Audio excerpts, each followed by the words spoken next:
Hello, everybody. Ryan's icon didn't appear. Oh no, I'm a ghost. welcome to the clown show, everyone. Yes.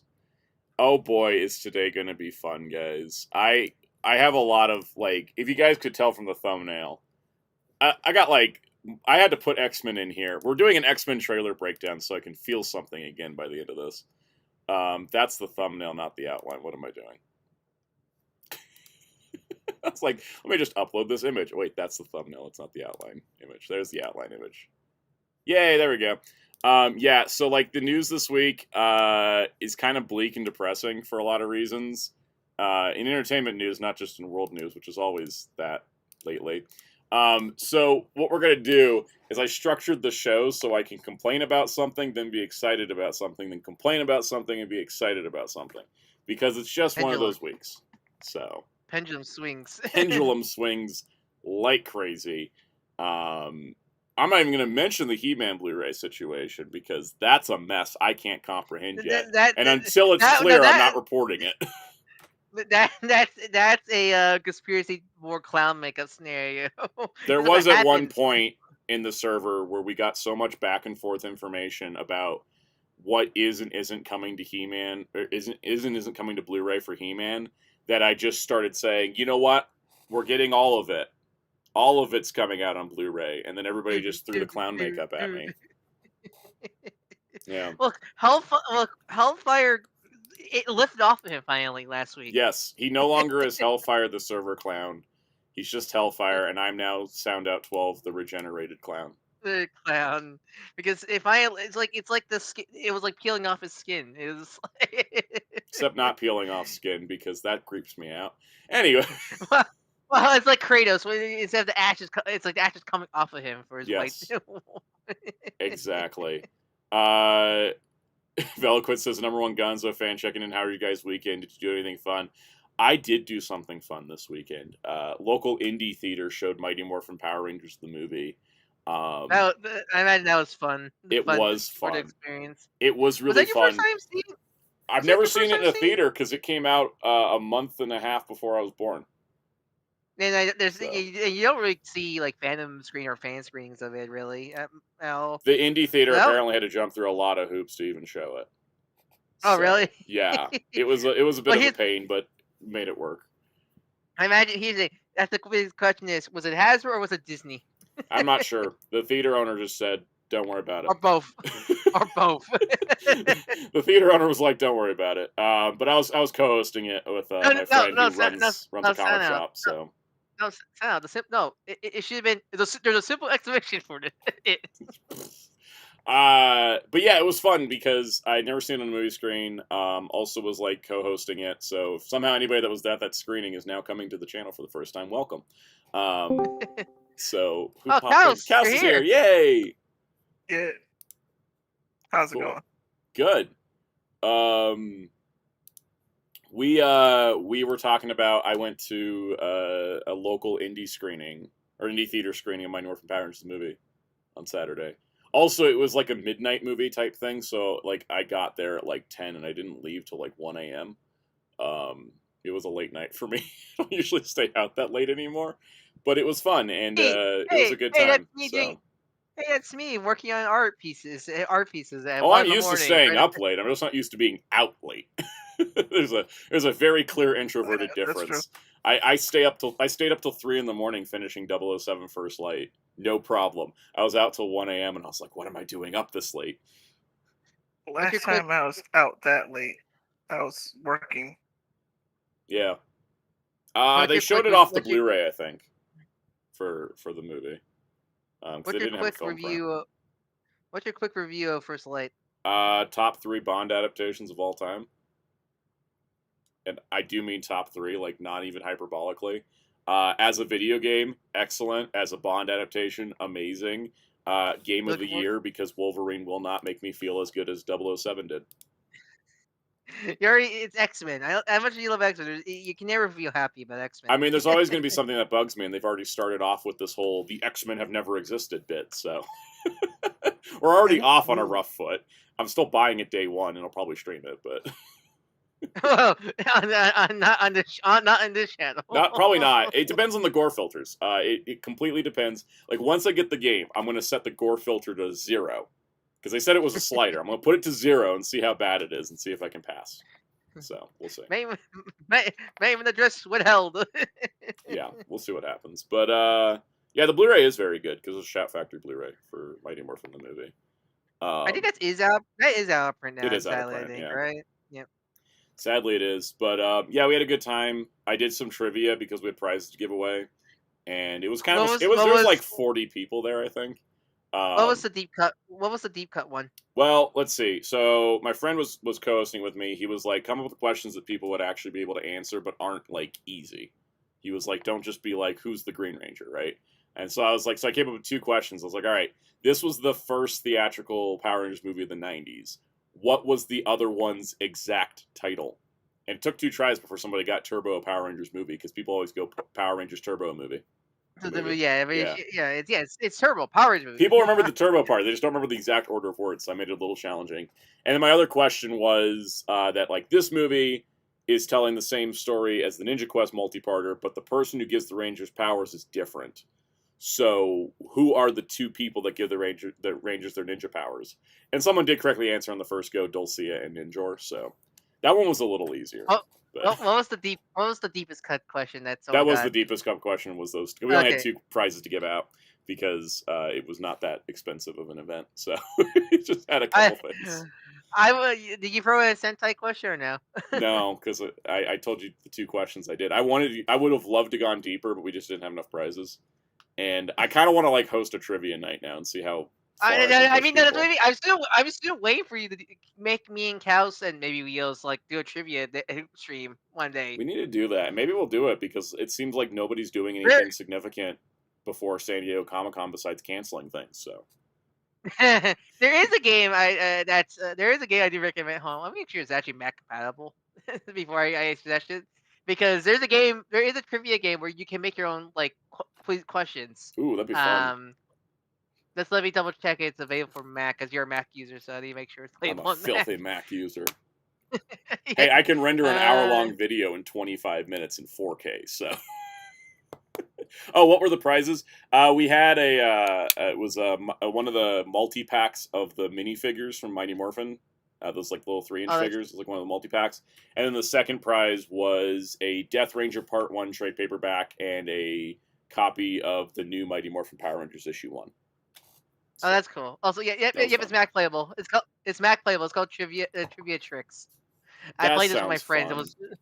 It's fun. You can add your own images and all that stuff and trick quest. It's a great. We might need to like do that for a stream or 3.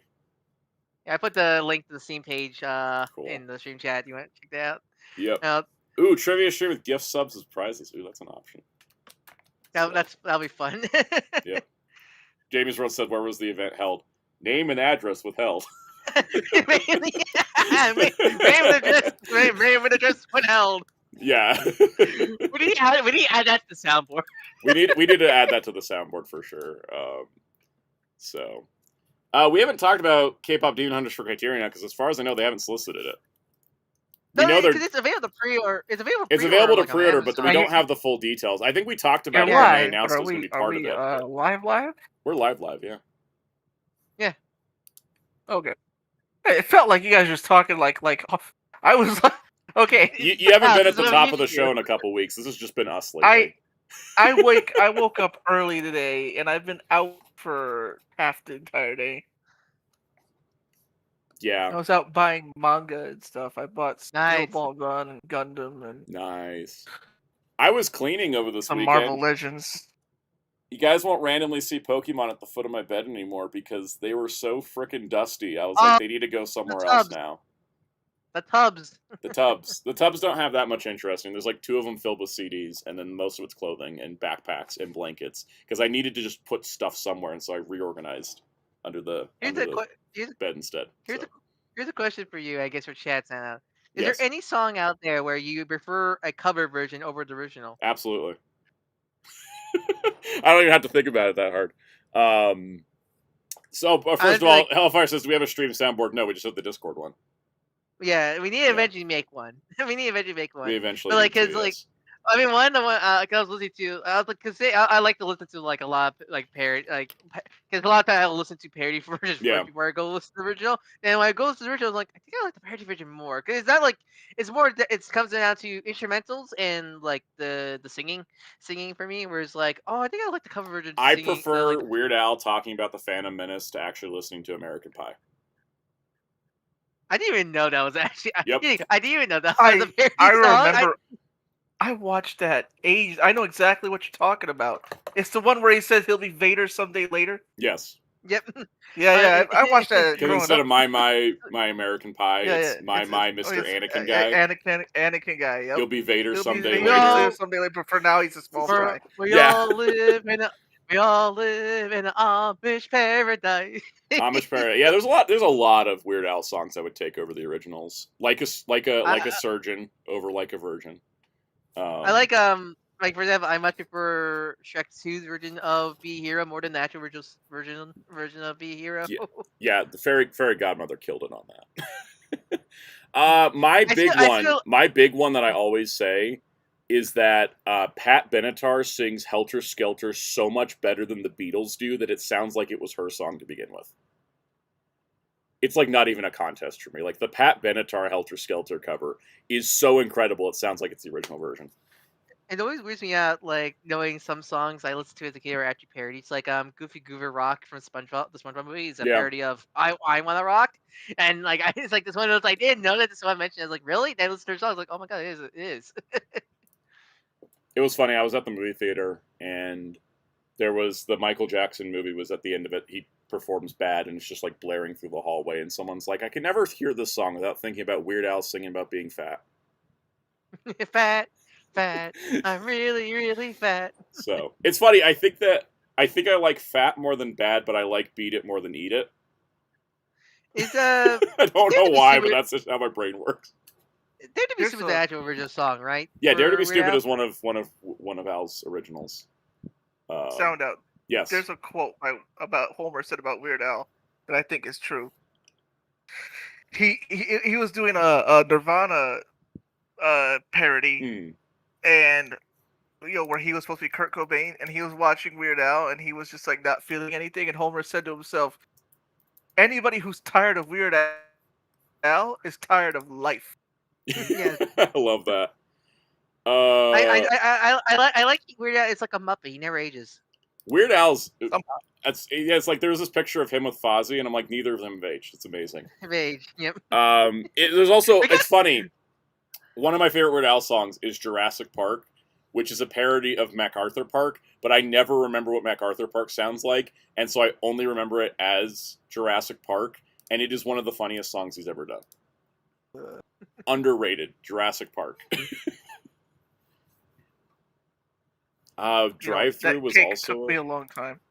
Oh, actually, questions since we talked about last week. Did you finally watch the Among Us show this weekend? I did actually. Hold on. Oh, what do you think? Oh, what do you think of it?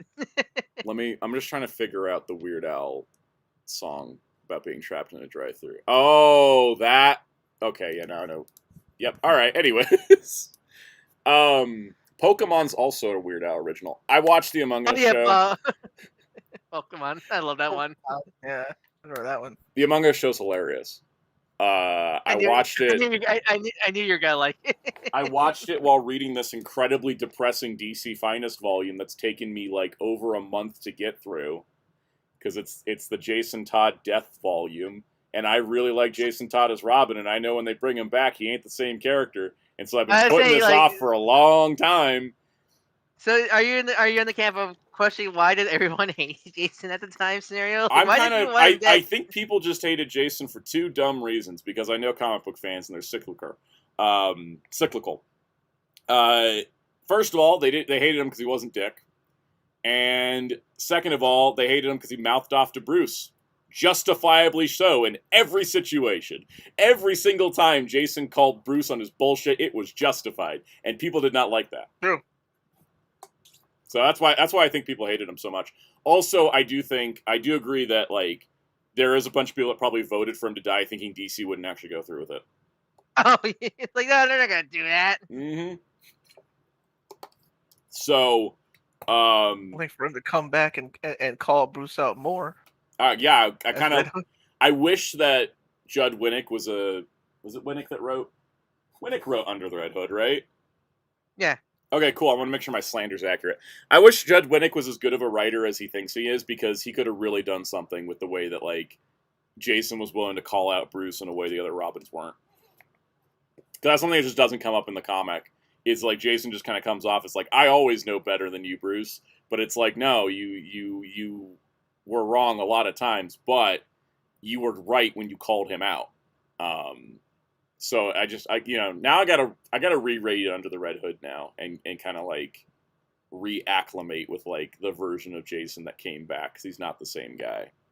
It's it's kind of one of those classic things where I was talking to my partner because we were playing like a Batman, and we got to Nightwing in the game. It's kind of one of those like, we talk about like how like, a lot of had to adapt the '90s Spider-Man like version of Black Suit, whereas like I think a lot of people misunderstand that Nightwing did not always come from him wanting to distance himself from Bruce like violently. He was like distancing himself from Bruce while he was still Robin. But also, like, he got Nightwing persona when he was part of the Titans. Yes. Stuff like that. He got the Nightwing persona. He gave up being Robin, was still on the Titans. All the stuff goes down with Terra. Then he becomes Nightwing because he realizes he can't just step away from the superhero life. He's embedded too much into it. Because he was going to quit being Robin because of... he was going to quit being Robin, but then after Terra died, he was like... Or after Terra betrayed them, he was like, oh, I've not been an active leader in this. I can't quit this. I got too many people relying on me. But I need to not be Robin anymore. I need to, he's like, I'm older now. I need to step up and become Nightwing. Him being Nightwing is a big part of the Judas Contract storyline. But we never do that, because we either do Judas Contract when he's only Robin or after he's Nightwing. It's a key part in the middle.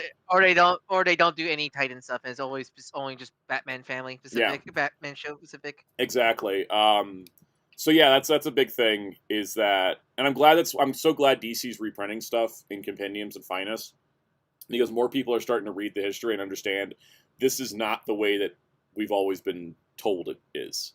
I love I love the DCU, but let's remember that is an adaptation first, not to be the origin. A lot of what is the most accurate? I think that some of those DC animated movies, some are the most accurate adaptations of DC comics, of like those direct-to-video movies. A lot of the shows are their own separate versions. Because that's what I mean. Like, because I don't mind when a show does their own version. I mean, like, I'm not sure you've seen it. Have you seen the first episode of My Adventure Season 3? Not yet. I haven't had time. Okay, so I won't say much, but like they do take on a certain Superman villain, and I actually like it, but it is different. Different than most. That's kind of what they've been doing for that show since the beginning too. Mm-hmm.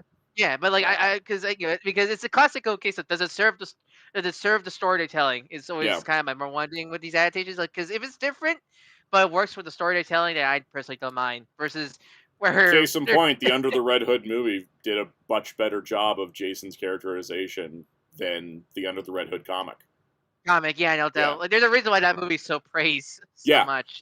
That's like one of my favorite like movies ever. And it's it's not a faithful adaptation of the comic. It's much better than the comic. The pre Decamu films, God, they were so good. And like because I much prefer Dark Knight Returns in animated form than the original comic. Because one, less Frank Miller, the better. But also, just I just feel like structurally it works better as a film than as a comic. To be honest, I think it also just has a little bit more time to breathe. I think the comic just is always so rushed for time.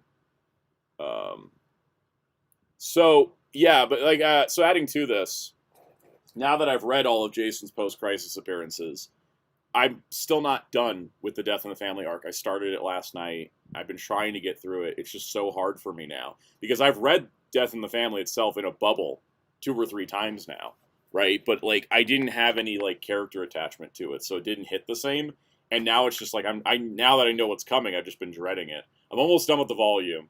I'm very interested to see what's the story right after he dies. What's that next story like? Also, because the thing that precedes Robin's death is Batman the Cult, which is also super depressing and dark.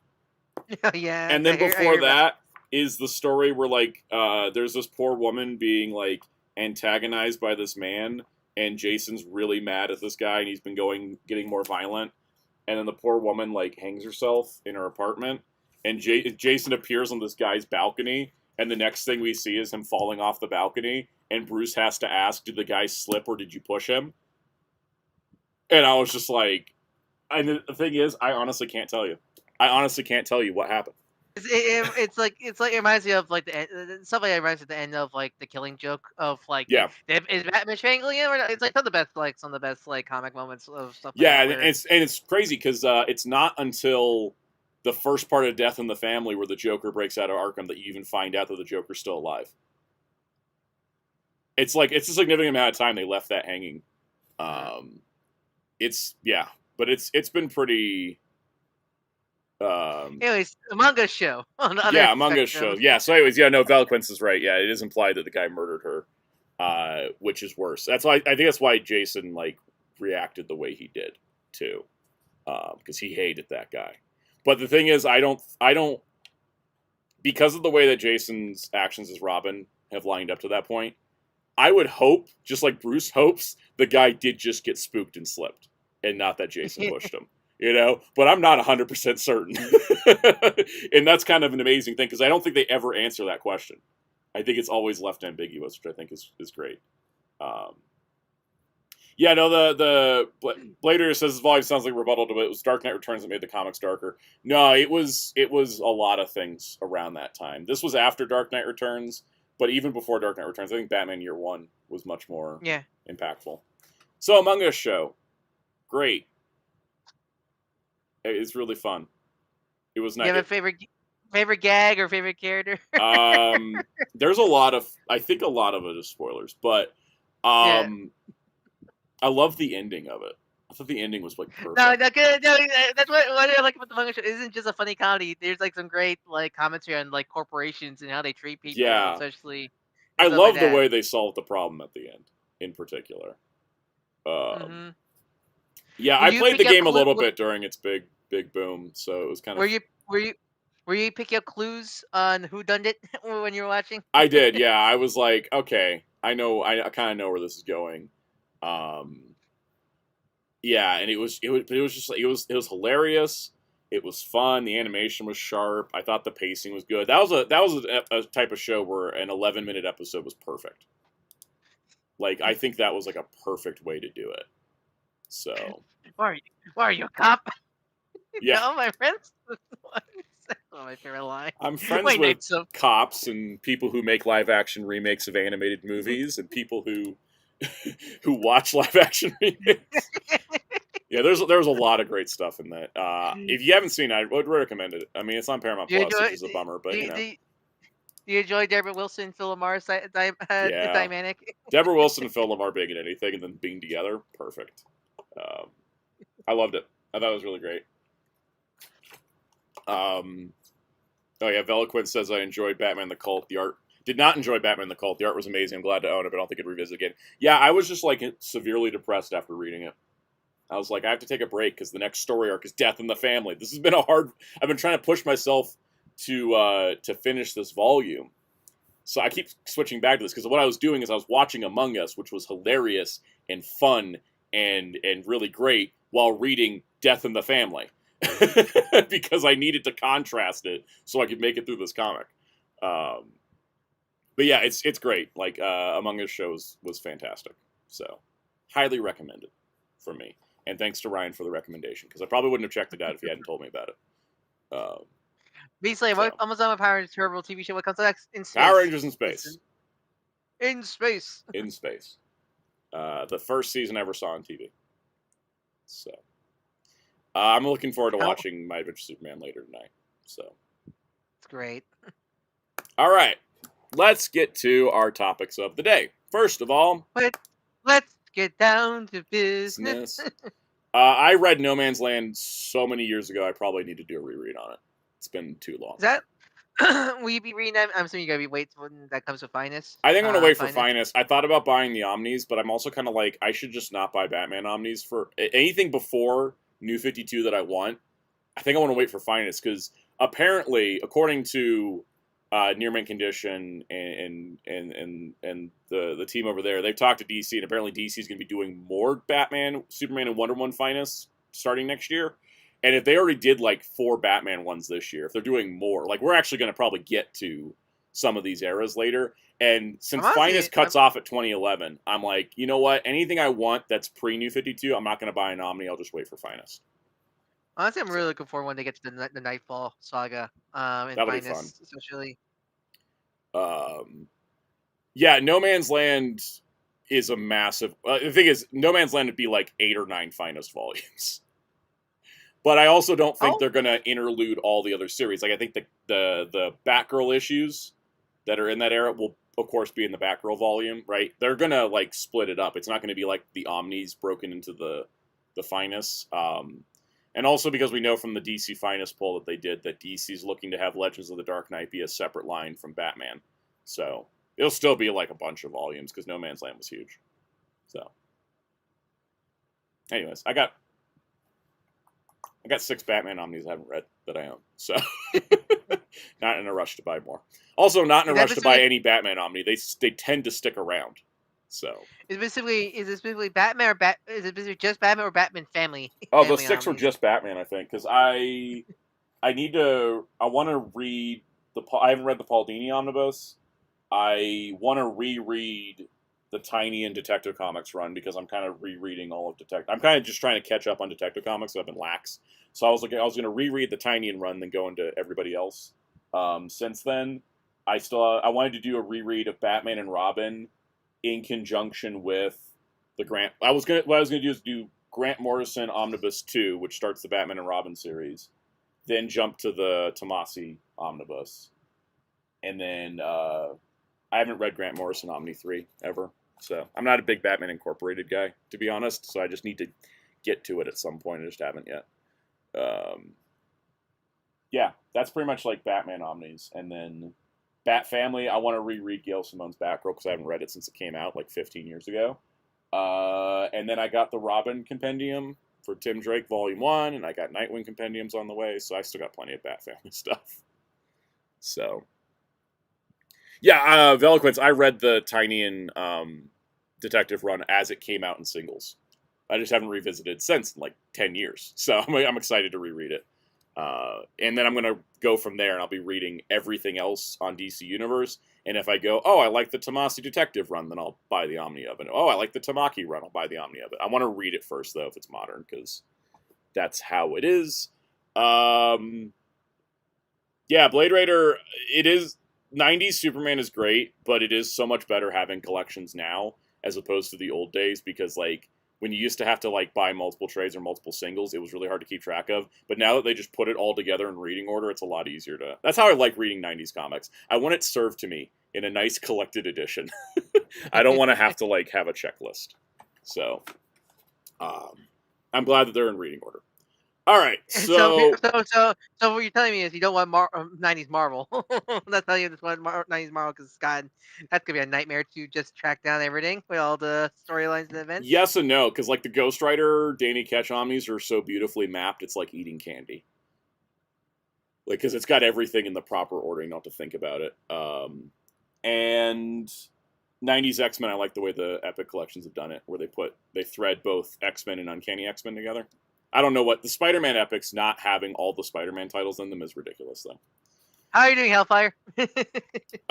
Beast Slayer says, almost done with Spawn Compendium 7. When does Compendium 8 come out? Funny story, we don't have enough for Compendium 8 yet. They haven't reached 400 yet. Because we're up to 350 in Compendium. We have not reached 400 yet. So it's still going to be like another... It's going to be a couple years at this point. Because... yeah, we haven't reached 400 yet, and we're only like... I think we're at like 376 or something like that. The compendiums are insanely well caught up, to be honest. Yeah, I'm about to mention, like, wow, they're caught up. They're caught up, man. God, they literally can't make an 8th one right now. I will say, for Beast Slayer, did you think that Spawn got better in Compendium 7? Because I felt like that, like, when they kind of did like a soft relaunch on things, I felt like the book suddenly got great from then on. Anyways. I clicked the wrong button and we went to intermission for half a second. All right. last week on the channel. 2 videos that did pretty good. Little smaller of an audience than before, but still successful. Deluxe edition hardcovers, DC versus Marvel, and of course my long-awaited review of the Nacelle Star Trek figures. I knew that was coming an hour long, knowing you and Trek. I thought, do I make this Spawn Compendiums of Eloquence? So I was like, all right, do I try to rush through this to make it a shorter video, or say screw it, we're deep diving on every single accessory? And then you remember, oh wait, I do have a dedicated Trek fan base. They kind of do want a detailed video. There was several comments that were like, I've been sticking around for your channel, waiting for a new Star Trek video, and I was like, thank you, I appreciate that. I've just had nothing to cover. I would have done more Star Trek videos if I could have. So because for what I've seen, Trek fans are dedicated to each other. Yes. It is, I gotta tell you, out of all the fandoms I've ever been a part of, the Star Trek fandom has probably been the most loving and wonderful that I've ever seen. They won't rip you apart? No, they won't. Like, I think it's because it's the oldest fan base, so like as a collective fan base, it's matured more than all the other stuff. When there's a grifter among them, they instantly knew, get out. Oh yeah, like if a grifter tries to pop into Star Trek, everybody just curb stomps him and kicks him out. It's great. Because they know automatically you don't understand this franchise. Yep. Star Trek is it's been woke since the beginning. Exactly. Master Ben, yeah, I couldn't find a place to put it. I would have liked to, but it was hard to find a spot for it. That's the thing, is that JLB says, I'm sorry, Trek merch doesn't have a ship collection line. There is one, but it's like a subscription model, and it's kind of expensive, and I don't like dealing with it. And they're also small. They're like little small ships. It was Eagle Moss originally, now it's Fan Home. Eagle. I hear Eagle Moss went under, so Fan Home picked it up now. I hear horror stories of Eagle Moss from Eagle Moss. But they're dead now. Yeah, they're dead. That's why they're dead. I wish they hadn't, because they made a lot of great books. Their reference books are great. So I seen their because I saw one of the last things I saw they did was like a Who and Trek advent calendar, and my God, you want to see the cheapest things ever made? It's those things right there. Yeah. Psycho says, I'm jealous, not a Trek fan for figures like them. I feel like getting scammed by the stuff I like looking at. Looking at the Nacelle stuff. I mean, yeah, Nacelle's just kind of in a different league. Hey. Be glad you're not a Bill and Ted fan. You need to do like some kind of retrospective of that company that ran off. That ran off with my money? Yeah, I should. It'll be like Rick Spence. Somehow you get in trouble with the police. Yeah, God. If I'm gonna do that, I'll at least do it for a company that's still alive and can actually get punishment. MJ Klein says, I mentioned Star Trek comics in Discord. How about a Star Trek comics video? Maybe. I will test the waters with a Star Wars comic video first. Because if that does well, then I can pair it off into Star Trek. The tricky part with Star Trek videos is, especially because they take a lot of time to put together, they got to perform well. Because you yap about it so much. I do. But also, when it comes to Star Trek comics, yapping is required. Yeah. So... but anyways, very happy that everybody enjoyed the video, because coming at it like late, because I got mine from Big Bad, and then I had to wait for a replacement of my Valkyris, and so it's finally here. So a horrible scale. I think they're still a little too big, but like they're like about Marvel Legends like. It's funny because Sulu's like a half-inch taller than the brown suit Wolverine from Deadpool and Wolverine. And I thought these would be bigger, and so I'm actually kind of glad they're a little smaller. Yeah, because they're. I don't think they're true 1/12 scale, but around that scale at the very least. Oh, also fun fact: all those Diamond Select figures I brought in for comparison, outside of Archer, I bought all of those specifically for this video. Also, because those Diamond Select figures, you wolf man, those guys are those guys are bricks. Yep, they're also like they weigh a ton too. That Riker figure is like half a pound. Like my God, when I saw Riker, I'm like, my God, that guy literally has a brick for a body. Yeah. Also, those hip joints look horrible. No, they are. They're actually horrendous. Also, I could never get Deanna Troy to stay in the entire video. If you notice, she's bleeding on people. Sam, we have some Batman Part 2 updates. If you want to put that in the news. Okay, I will go check that out. Let's see. Let me check a couple comments here. Beast Slayer said Spawn is getting better. I like it when they focus on the Heaven Hell War, not one-off Spawn fighting criminal. I agree. When Spawn's doing like the conflict between Heaven and Hell, that is like the most fascinating stuff for them to be doing. I had a double check one that was actually real, not a discussion fish, but now it's nothing film. Oh, I love Matt Reeves. Awesome. All right. Let's see. And Blader says, I've seen any video by Linkar on Star Trek. You are correct. The yapping is a feature, not a flaw. It's true. It's in the DNA of Star Trek fans, right, Sam? Yep. It really is. That's why every panel at a Star Trek convention runs overtime. Every single one of them. You never see a panel ready to be ending on time. Let's see. Veloquin says, love Star Trek vid. These are the most impressive $30 figures I've ever seen. I have no idea who Star Trek people do in terms of popularity. Give me a reference. Is this like DC doing Condiment King and Aztec in Wave 1 of a new line? Yes. Oh, and not doing Batman. He's there, he's everywhere. He is Aztec champion, Aztec Ultimate Man. Yeah. I'm trying to think what would be the DC equivalent of this Wave lineup, and it's probably like Sulu and Archer would be like Wonder Woman and Flash, and then everybody else would be like Condiment King, Aztec, Blue Devil, Detective Chimp, and Joker Goon number 3. No, Bob. And Bob. And Bibbo Babowski. Yep. I do love you have now become Aztec's number one champion. I am going to be. I'm officially Aztec's number 1 champion. Veloquin says, is Patrick Stewart the Batman of Star Trek in that scenario, or William Shatner? William Shatner would be the Batman, Patrick Stewart would be the Superman. That's your equivalent. I love your first thing when you go to HMX. Ooh, there's the Aztec icon. Yeah. Which I was like, it's funny because I had a Static Shock icon when I canceled my subscription, and I came back and I had a Batman icon, and I was like, what happened to my Static? And I looked for it, and I was like, oh, it's not here. Oh, but there's an Aztec one. For some reason. I'll take that. I was like, I'll take it. Not going to complain. Did I do shorts last week? Because I can't remember. Yeah, I did. Yeah, I think you do. I think I did. Yeah, Master of the Universe collection backdrop. That's the backdrop for the video. And then, oh yeah, that's right. Magic, Daredevil, and Falcon. The Devil. Yes. I did it. That wave was fun to review, at least for those 3, because I thought they were all great. So. I can never look at Matt Mark the same now, ever since Alex Lee voiced him and shit posts away. Yes. What is it? Who's Wei Yun's equivalent? The question is too easy an answer. Yeah. The question would be a Wave 1 guy also. But no. It's too easy an answer because Jeffrey Combs played Wei Yun and he also voiced the question. Okay. Here's a was Shining Knight or Vigilante being Wave 1 of that in this South DC wave? Shining Knight. Yeah, no, totally. But not like the more obscure version of Shining Knight. Yeah. I'm trying to think. There was another DC role that Jeffrey Combs did. Oh, yeah. It'd be the Scarecrow as the Wei Yun equivalent. Yep.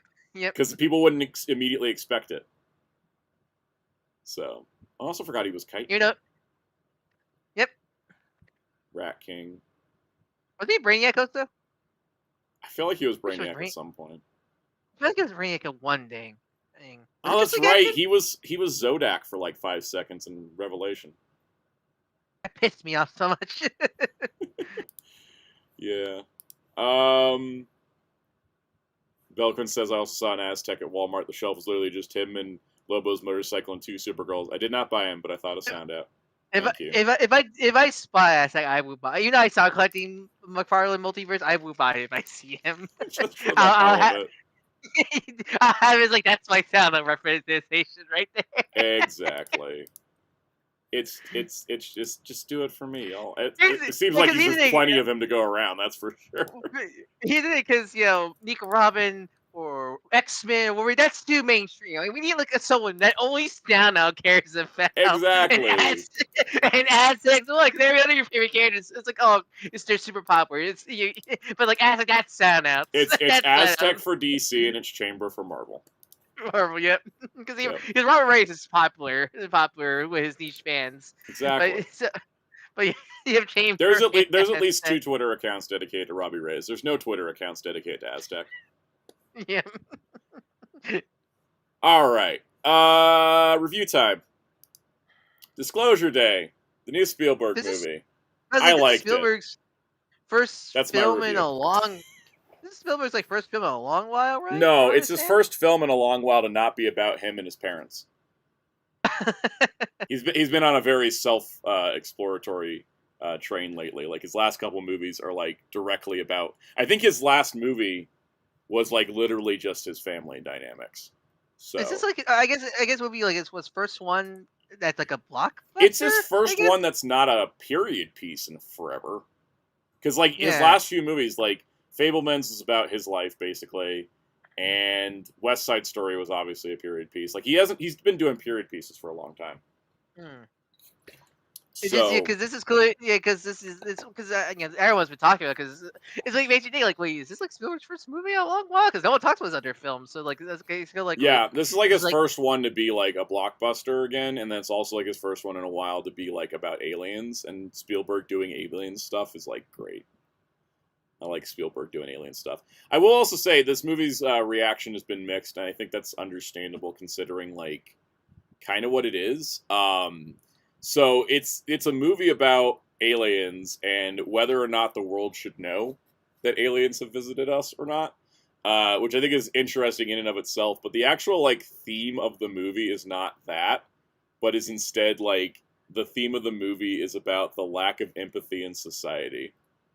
Yeah, and I eat that up with a spoon. So, so I have noticed a lot. There's a lot of people that are like, I didn't like this movie whatsoever, and I'm also like, you're also very cynical people, and I don't think it was ever going to work for you. I think that's the problem with the current day. But also, because I'm not surprised because that's the thing about. I think some people need to realize that Spielberg has, from what I've seen in the trailer, I didn't see much of it, but like from what I've seen, the blockbuster Spielberg of yesteryear is no more. Like he has definitely changed as a director, clearly. And I think that's totally fine too. I wouldn't if he just did the same thing all the time, he would be incredibly boring. So so like it's great to see like essentially his old age. He's probably at his old age. He found like another calling. Also, John Williams had a score that wasn't completely overbearing and overwhelming the scenes, which is actually nice because I think John Williams scores sometimes get a little overdone.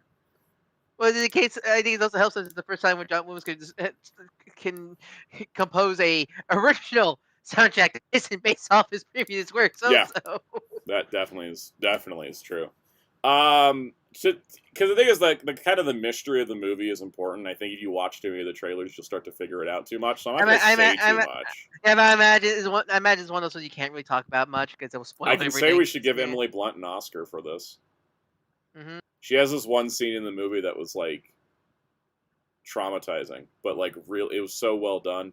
And also the weird clicking stuff she does. It's in the trailer, but the weird clicking stuff she does apparently was entirely her. Oh, really? That's cool. Yeah, there was this rumor floating around that like it was the option was if she couldn't do it, they would have just used AI to make the sounds. And Spielberg was like in an interview, he's like, no, if she couldn't have done it, we'll just done it the old-fashioned way. But he's like, even if AI was an option to me, I never would have used it. I would have just taken some animal sound and pitched it up differently. That or ask Barry Baker. That or just called D. Barry Baker. Exactly. Yeah, there was like he's like, oh, he'd never even bother to use AI for something like that. It'd be ridiculous. And I was like, thank you, Spielberg. It's funny. I mean, semi-related because it's part of Old Guard, but like, is it kind of sad that a lot of people don't realize George Lucas is actually married to a black woman? I know, and she keeps getting cropped out of photos that she's in, which annoys me. Yeah, it's like I see so many people because there's like a lot of photos of them recently, where people's like, "Oh, you know, Lucas had a black wife," and like, Christ, people. All right, Veloquence, not a sequel to Close Encounters. I would say thematically a sequel, but not like an actual sequel.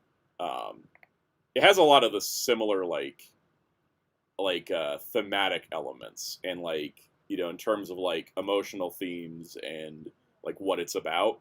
Very similar to Close Encounters in that way, but it's not like a sequel to Close Encounters. So have you seen AI? Have you saw AI or Owl or what was AI? it's Pinocchio movie. I What do haven't you think seen of that that in one? forever. It's been a long time. I would say Veloquence, yeah. I would say see Motu in theaters and see Disclosure Day on streaming. Because I think that, like, I did really like seeing Disclosure Day, but it's also like 2.5 hours. And it has a... I only gave it 3.5 on Letterboxd for this reason. It's got a very slow pace. And I was like, man, I've been in this theater a while. Like, you know, I started to feel the runtime, but I feel like if you see it at home, you might enjoy it a little bit more. You know what I'm shocked about? Speaking of Motu, you know what I'm shocked about? Like, surprised how big the Japanese audience is for Motu. I've been seeing a lot of like Japanese artists drawing Motu stuff. It was super cool. They but don't like, even wow, have the movie yet. Like, really? Yeah, it doesn't come out yet. They just got Michael Jackson this past weekend. So interesting. Interesting. I've been seeing a lot of that's great because again, like I'm glad that film looks like it's found its core audience because all my friends who saw it love the film. Yeah, the word of mouth is so good, and I think that like when it hits Prime Video, that's when it's gonna really find.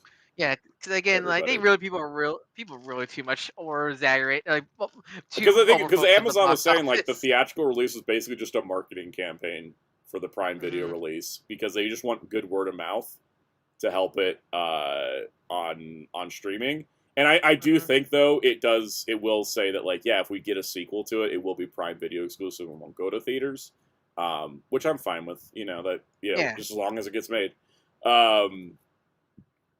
Veloquence says my theater's an hour away. I really have to plan a whole day to go, and I can only see maybe 3 to 4 movies in theaters a year. Really need to pick. Yeah, I would say pick Motu over Disclosure Day. So I think Disclosure Day is great. I saw it in IMAX, but I was also like, if I hadn't seen this in IMAX, it would have been fine, all right, too. From at least what you're saying, Disclosure Day sounds like a thing you really you want to not have some asshole like talking throughout the film scenario like that.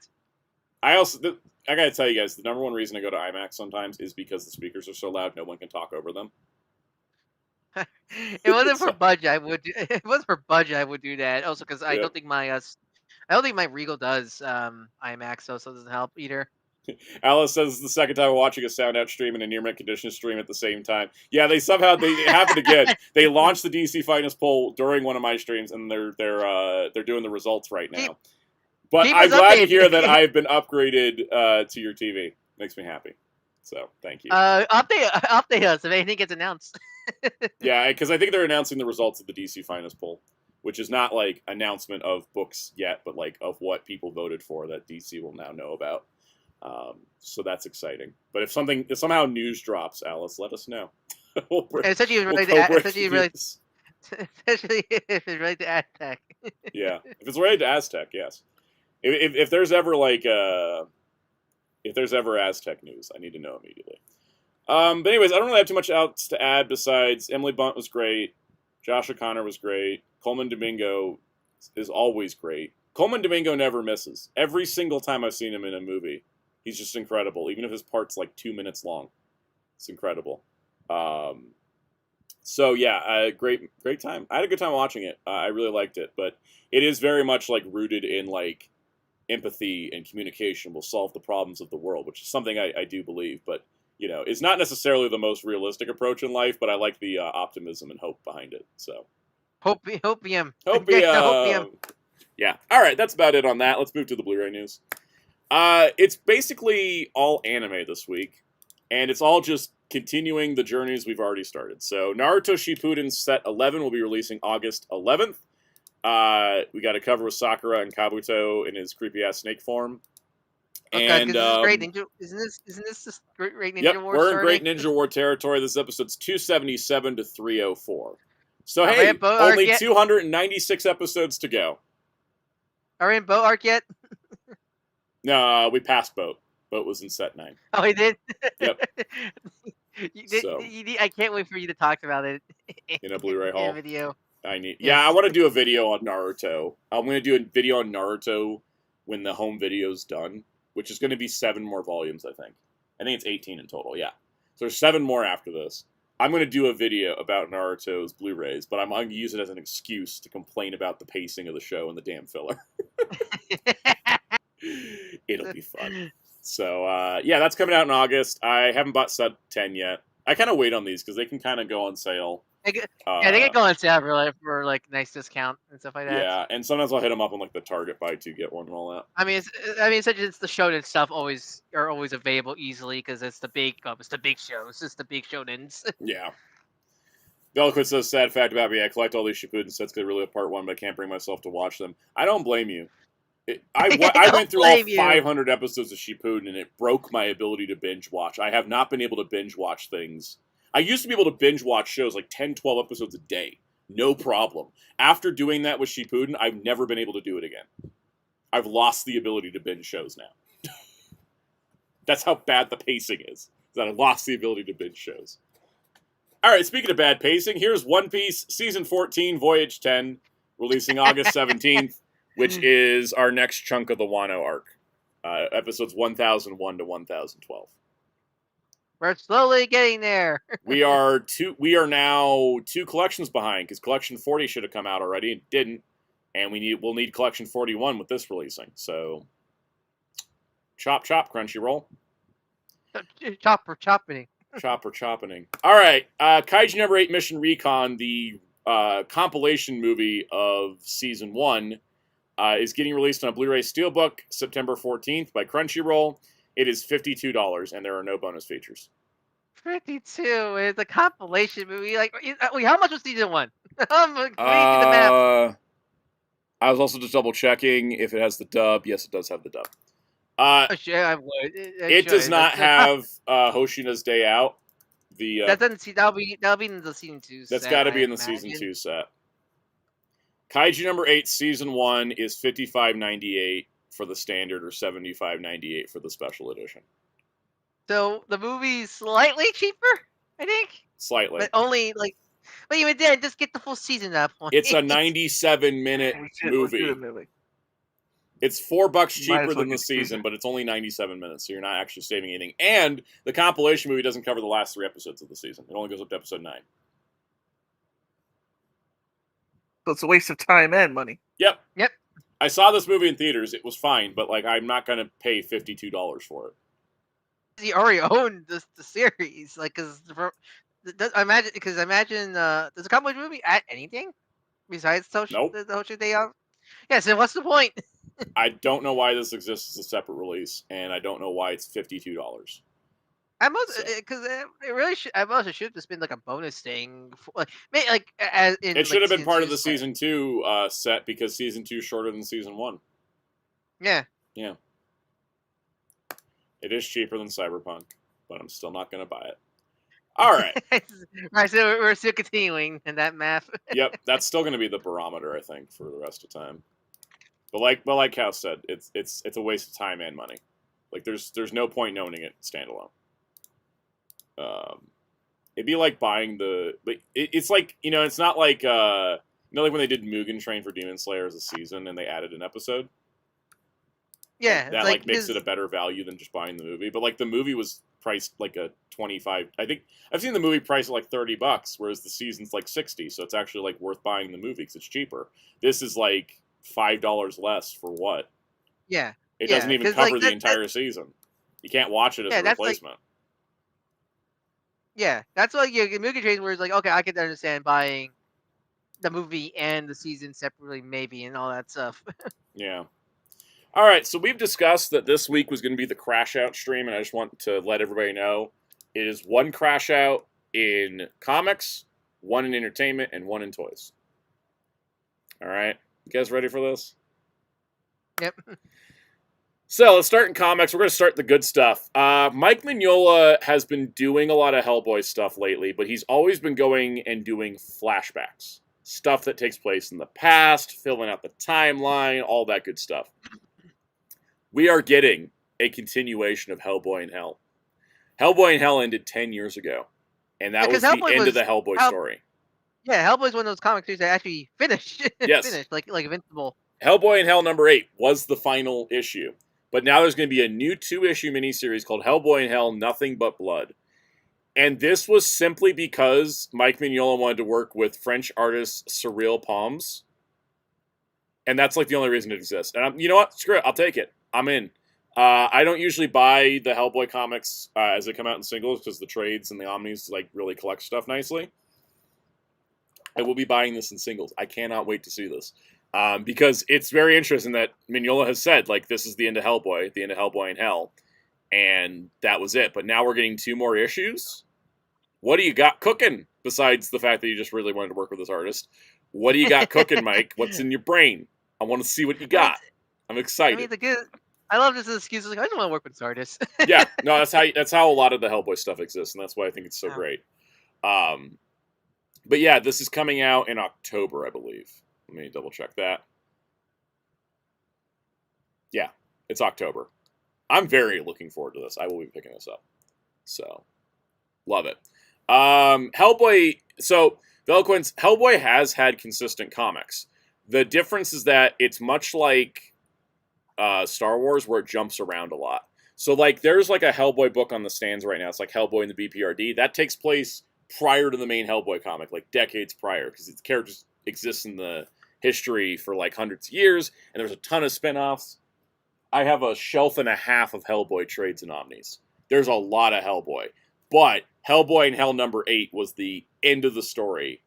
And then technically Frankenstein New World takes place after that, but Hellboy in Hell was the end of Hellboy's story. And so everything that Hellboy that's come out since 2016 is a flashback. So this is now a ongoing new thing. AR does ask a good question though. Would they release this in a new Hellboy in Hell trade or Omni release? I don't know, because I almost feel like maybe you should reprint the Hellboy in Hell omnibus paperback and include these 2, because it's only 8 issues as is, and then also reprint the Hellboy in Hell library edition and add the 2 issues, because it'd be weird to just do 2 issues in a single trade, unless these are double-sized. These might be double-sized. Because as I say, I have the whole like Hellboy box set. I don't want to rebuy Hellboy in Hell. Yeah. For just 2 issues. I'll just buy the single trade because it's just convenient. My sakes. Yep. I think these are double-sized issues. And there's also some other Hellboy one-shots that haven't been collected, so maybe that's actually what they could do, is like put these 2 plus the other one-shots together. That'd be really great. However they collect it, I will be buying. Because I end up double-dipping a lot on these, because I love the Hellboy universe. Veloquit says, you ever thought about doing a Hellboy reading order guide, or here's my Hellboy collection? Yes. The thing is, I've been currently... it's been slow going, but I've been doing this reread of everything, and I've been trying to do a chronological order that I came up with, and I'm hoping it makes sense, because the problem is everything jumps around so much. It's a little bit of a confusing mess, and so I'm trying to figure out the best way to approach it. But what I might do is just be like, I might break it down by series and be like, all right, read Hellboy first, then read BPRD, then read Ape Sapien, kind of maybe do that. But I do want to do a Hellboy comic video, for sure. I've just been trying to figure out the best approach to not make it sound like I'm an erotic, insane person who can't get their facts straight. You aren't? I am. I just don't want to sound like one. There's a difference. Because, in order to keep track of all of it, it can be tricky. Because the thing is, when you write it down on paper, it can look intimidating. But then I got to present it in a video where it makes sense. So if you're watching the video, you're not just, eyes glossed over in the quantum physics lecture, So I try to make sure the videos are engaging as videos, because it's part information but part entertainment. So I got to be entertaining. It's like I said, there was one viewing guide that said, I was like, I got to make sure this doesn't just feel like I'm reading a Wikipedia article. I think it was in the One Piece one. That's my approach to videos. I'm like, I don't want to just be a narrated Wikipedia article. I want to provide something you can't get out of that, so that's going to be part of it. All right, let's go to the next thing. Marvel got a bunch of announcements because they canceled a bunch of stuff, so there's gaps in the schedule. So, yeah. Marvel is returning to the Mangaverse with a 5-part 25th anniversary event this September. The Marvelverse was an old thing they did in the 2000s where they wanted to do manga-styled... Manga anime popped me off, but instead of acting, hey, mangakas, we like to work on our characters, it was Western artists trying to imitate manga, and their knowledge back then is now, because nowadays we have people who do comics now grew up in manga. Back then it was very much stereotypy. Very. And so they're bringing it back, and they're actually hiring people who have worked in manga. Weirdly enough, not Peach Momoko, though. She's not in this at all, which is strange to me. But they are doing some new stuff, and they are using different creative teams, and I am actually really interested in this because of it. So. I think it's cool. Honestly, I think returning to the mangaverse now with people who now actually grown up reading manga, I think it's actually a cool idea. This feels less trend chasey and more let's actually do something interesting. So the first one we have up is going to be Web of Blood, right? And we actually have 3 covers for Web of Blood here. We got one with Miles, one with Magic, and one with X-23. So the artwork for the promotional artwork here is going to be by Yuji Kaku, who says, the true honor to draw some of my favorite Marvel characters I grew up reading. I challenged myself to merge Western comic and Japanese manga styles by capturing the core essence of both. It was a rigorous task, but incredibly exciting. Hope you all enjoy my designs. And then I forget who's writing Web of Blood. Web of Blood. Where's the information here? Web of Blood will be... I think Cody Zanko is part of this also. Yes, but let's wonder on him. Web of Blood and Web of Destiny are going to be the beginning and end of this, and it's going to be written by Joe and Jack Kelly. So Joe Kelly and his son Jack Kelly, and then Kenny Ruiz will be doing interiors. And then for the other series we're getting, or the other one-shots, we're getting Arcane Avengers, which is going to be Ashley Allen and Mirka Andolfo, which is focusing on Bucky Barnes, who has a Groot arm now, which is just right up my alley. Give me a sad loner character and make him part Groot. Yeah, that's my jam. So that's one of them.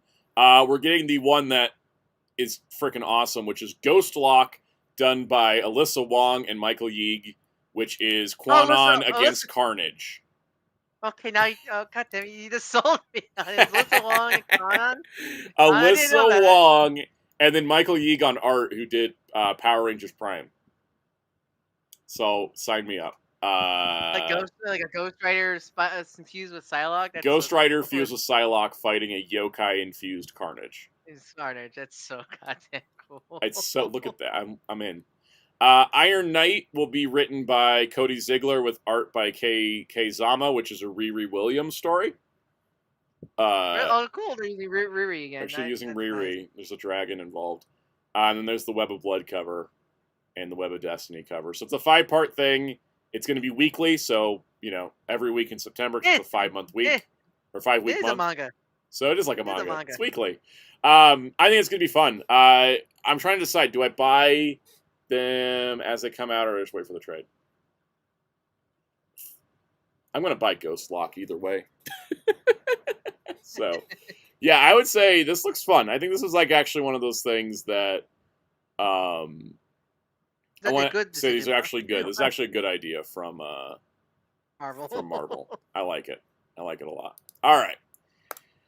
Next up, Marvel Zombies returns to September with Punisher leaving a desperate fight for survival. All right. Anyways, so Tuesday. I do think calling it Marvel Zombies Warzone is great, right? Right, Kaus? Punisher Warzone's a pretty famous Punisher comic, right? Very famous. Yeah, so calling it Marvel Zombies Warzone and it be Punisher versus the zombies, I think is awesome. I mean, it's almost like he's built for that with all his guns. I mean, if anybody, it's pretty much built for zombies. Yeah, it was pretty much the whole lot you'll use in Rivals. Oh, hey, Tom Waltz got another job after TMNT fired him. Tom Waltz is writing it. He was the guy who wrote, he was in charge of the IDW TMNT before the Jason Aaron relaunch. Mm-hmm.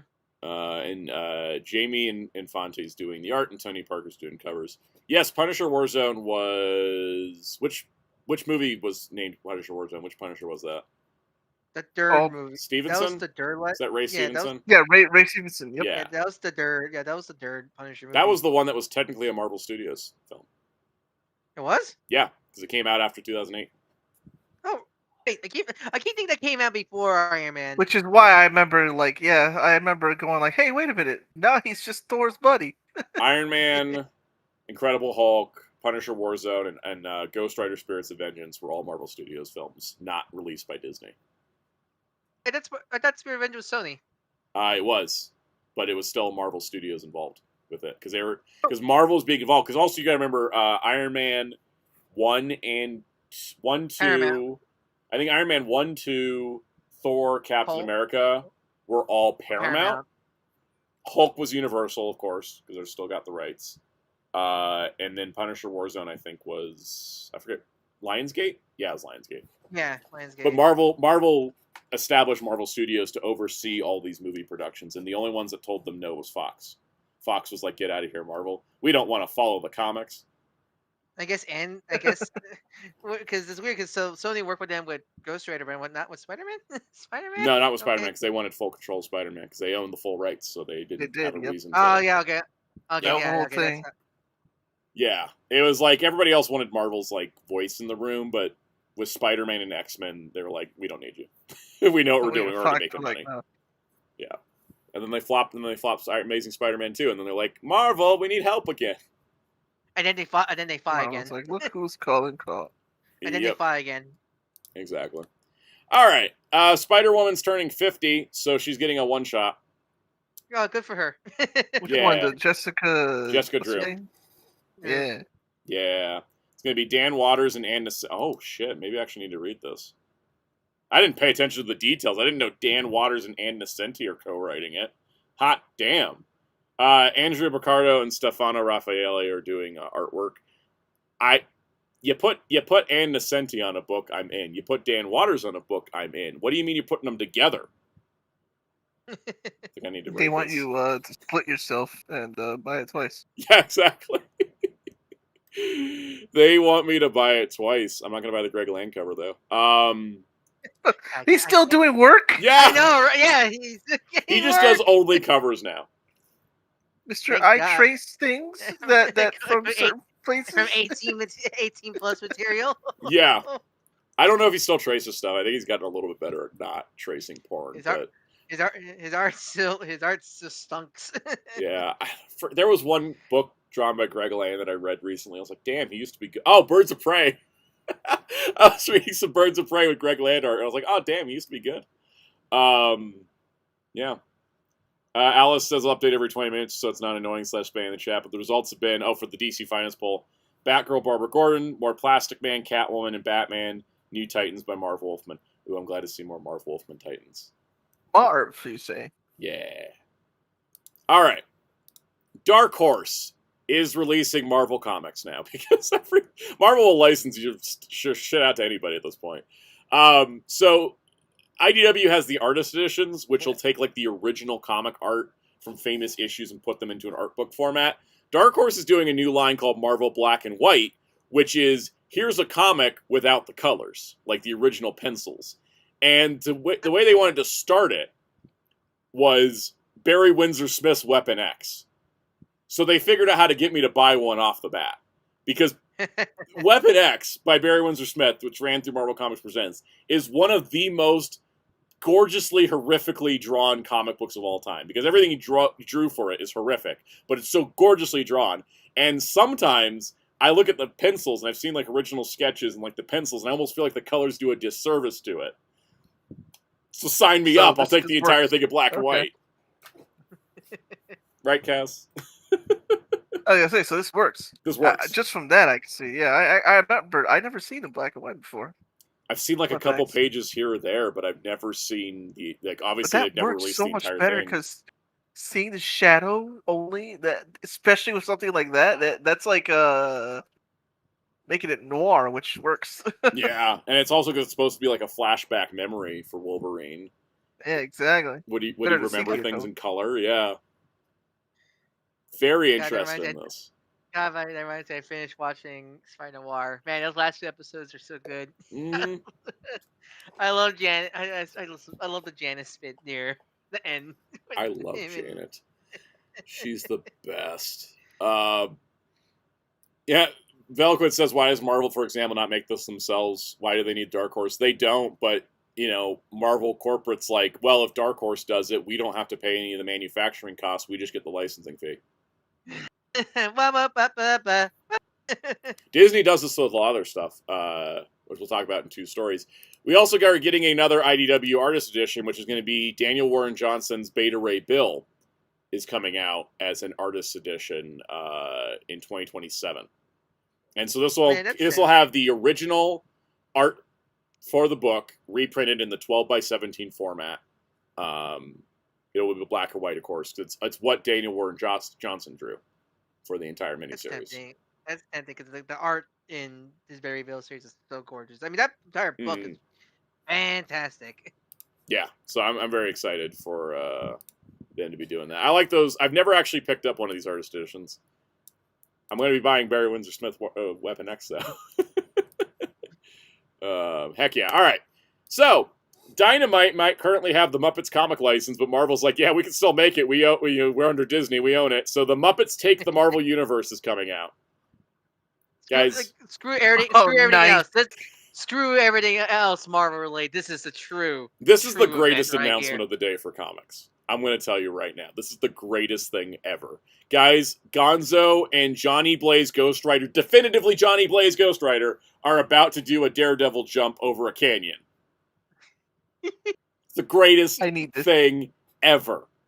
Just the cover alone tells me. Yeah, exactly.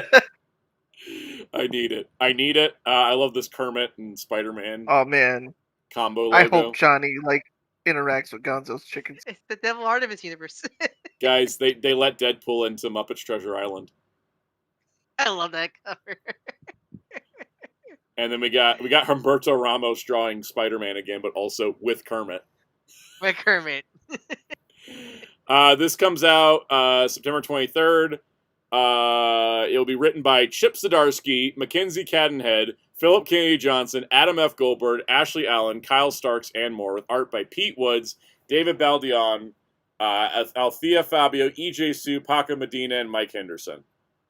Oh, Chip Zdarsky writing Muppet? That sounds amazing. I love Roger Langridge on Muppets, because Muppets Noir just finished and it was amazing. But it's also kind of nice to see somebody else write Muppets, because he's been the only guy doing Muppets comics for like the last 15 years. I want to see Chip Zdarsky Muppets, because Chip Zdarsky could be a really funny ass guy. Oh, totally.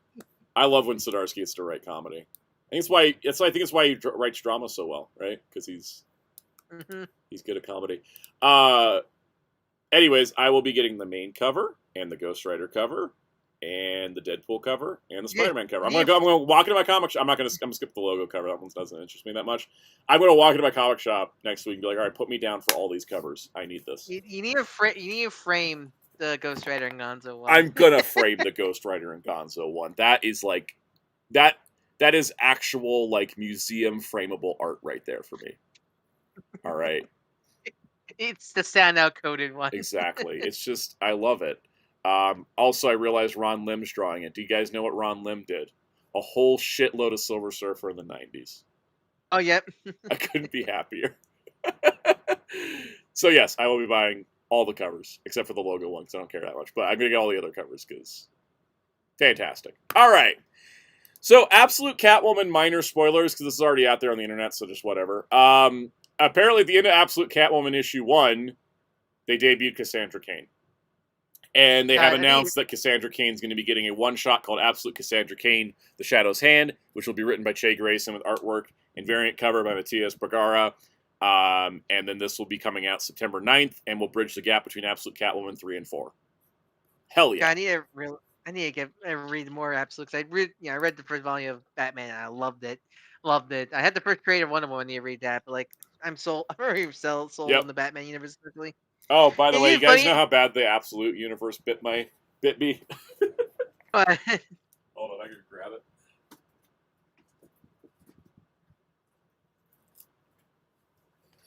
My shop had those free comic book day exclusive Jim Lee covers still. So I have the first hardcover of Absolute Batman, Wonder Woman, and Superman. They got you. They got me, because I was like, oh, they got all three Jim Lee covers. So, they're still wrapped in plastic, because I've already read these. But, there's the Superman one, there's the Batman one, and there's the greatest Absolute book of them all, Wonder Woman. I'll be banging the Absolute Wonder Woman drum for years. I love that comic so much. It's funny, because I wasn't going to buy any of them in physical until there was, an omnibus or something. But then I was like, but Jim Lee covers. You can jangle keys in front of me. Let's see. Velquist says, when it's time for omnibuses, do you think they'll collect these Bat Family minis and one-shots with the Batman omnibus? Hope they don't end up orphaned, no pun intended. I think that's probably what they'll do. Get it? Because Cassandra Cain's known as orphan sometimes. I was just thinking the Bat Family in general. Yeah, the Bat Family in general, everybody's pretty much orphans. Even if it took a minute for Tim Drake to become an orphan. He had to become part of the Bat Family first, and then the universe was like, nah, kid, you need to lose those parents. Anyways, I think that if there isn't enough Bat Family material to make its own book, they'll just include it with Absolute Batman. It's just so far Catwoman, right? It's just so far Catwoman in this Cassandra Cain one shot that ties into Catwoman. I would expect this one shot to be part of the Catwoman trade. So, which I will probably buy the Catwoman trade because I'm looking forward to reading this. Wait, is Catwoman a full series or it's a 6-issue series? Okay, so they might as well just throw in the 7th issue, which is the Cassandra Cain one shot. Yeah. Yeah, because it's like Absolute Wonder Woman has 7 issues in it, so they can do 7 issues in these. Yeah, I heard a rumor, and it's unconfirmed. I heard a rumor that they actually don't want to put the Absolute books in Omnibus first, but they want to put them in Absolute Edition first. Yeah, good. I'm glad they realized. I'm not even kidding. I probably would buy. I won't buy all of them in Absolute Edition, but I would buy Wonder Woman, Batman, Flash, Catwoman, Green Arrow, and Martian Manhunter in Absolute format. Martian Manhunter would be great because that could fit the entire series in one. Would I buy Green Lantern and Superman just to finish the set? Maybe. I don't know. I'm enjoying them. But on sale, at sale. On sale, yeah. I get Superman, and because I like Superman after like issue 14 or whatever it was. Like after they finished the Vandal Savage arc and started the Ra's al Ghul arc, I've been like enjoying it more. So, yeah, Superman and Green Lantern. I don't like Absolute Green Lantern. It's the only one I don't like. Is Absolute Green Lantern. It took me a while to like Absolute Superman. But I just don't like Absolute Green Lantern. And I don't think I ever will at this point. It's been going on too long. I'm not sure if I'm going to vibe with it. All right. Shall we crash? Shall I crash out, guys? Well, let's first explain the story from the beginning. I will explain the story from the beginning. But let's just start with the headline. Actually, you know what? Let me go to the camera here. Let me actually tell you guys the story real quick. All right? I need to provide context for everyone. Huddle up, children. Mr. Soundout to tell us a Come story. around. I got come in close. Come in close. So, I don't have a problem with comic books having blind bags for variant covers. Not an issue for me. Batman #1, where you could buy the normal comic for $4, or you could get a blind bag for 10 that had a foil variant in it. Cool. Works for me. Thundercats Lost, the entire print run is entirely blind bags. That's fine. You know, you can't buy normal covers, but that means you're going to get a random cover. That's exciting and fun. All right? Now, when Marvel goes and says, all right, here's our blind bag for Ultimate Endgame, and there's standard covers in there, it feels like a bit of a scam because the blind bag is $8. The normal issue is $4. Why am I getting charged $8 and have the chance of pulling that normal $4 cover? All right? Daredevil as well did the same thing. Why are the normal covers in there? Why is covers A, B, C, D, and E, which you can order through your comic shop normally, also in the blind bags? Why can you... The blind bags containing stuff that could be free, or containing stuff that could be purchased separately, cheaper, because it kind of just de-incentivizes the whole blind bag thing, right? And then we got to talk about who started this whole thing. Mr. Robert Kirkman. I appreciate everything you've done. I have a question about Kirkman. Yes. Because everything you said sounds just like Gotcha. Yes. Does he play a lot of Gotcha? Yeah. I think he does, because Robert Kirkman was the one who started this blind bag madness. He started it with Battle Beast #1.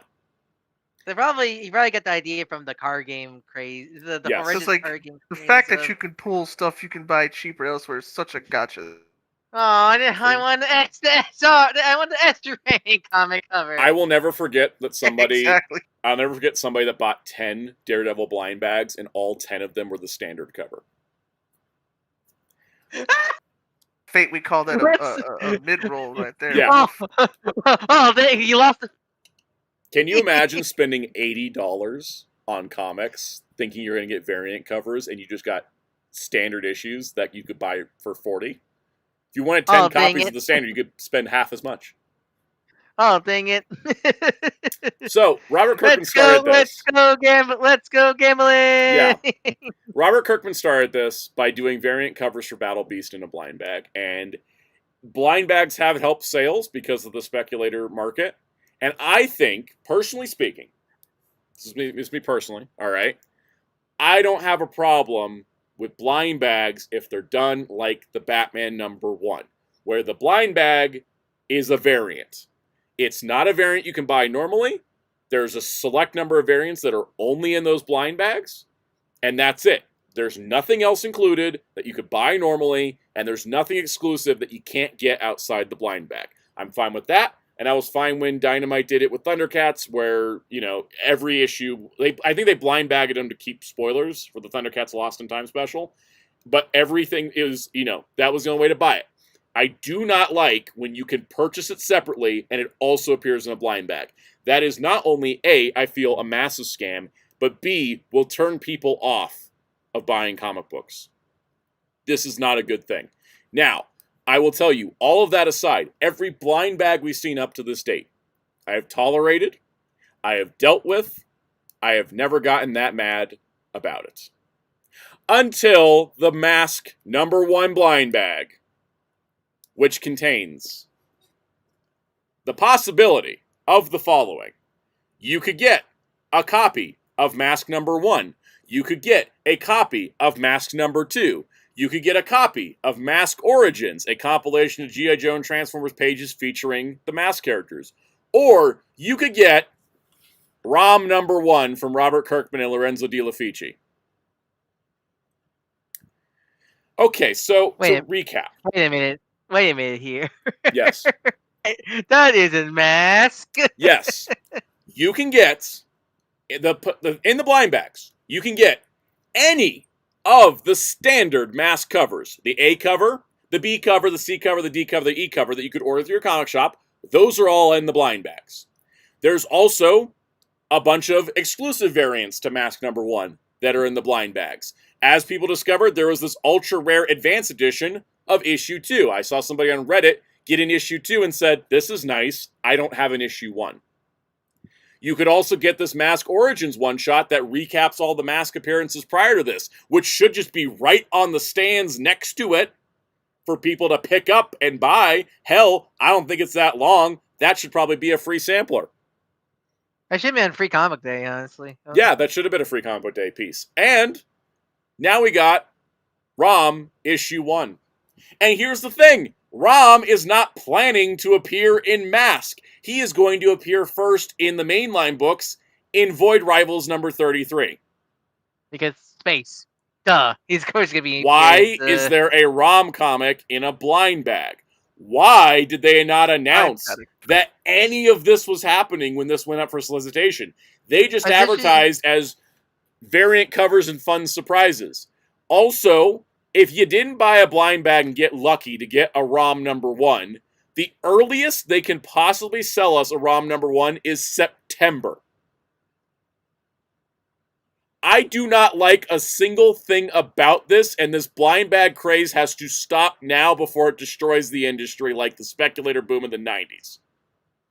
Because, like, the fact that, like, because when I woke up, when I saw this copy around, I thought it was a leak. Like, oh, I didn't use ROM. Like, I was expecting I thought it was a leak, too. And then I was told it was just a variant cover for Mask #1. Yeah, then I heard...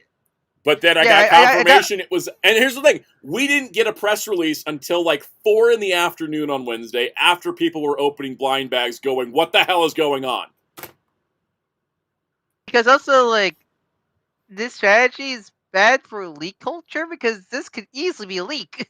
I've already seen panels from this and Mask #2 floating around online. If you're trying to avoid spoilers for John Universe, good luck. Good luck.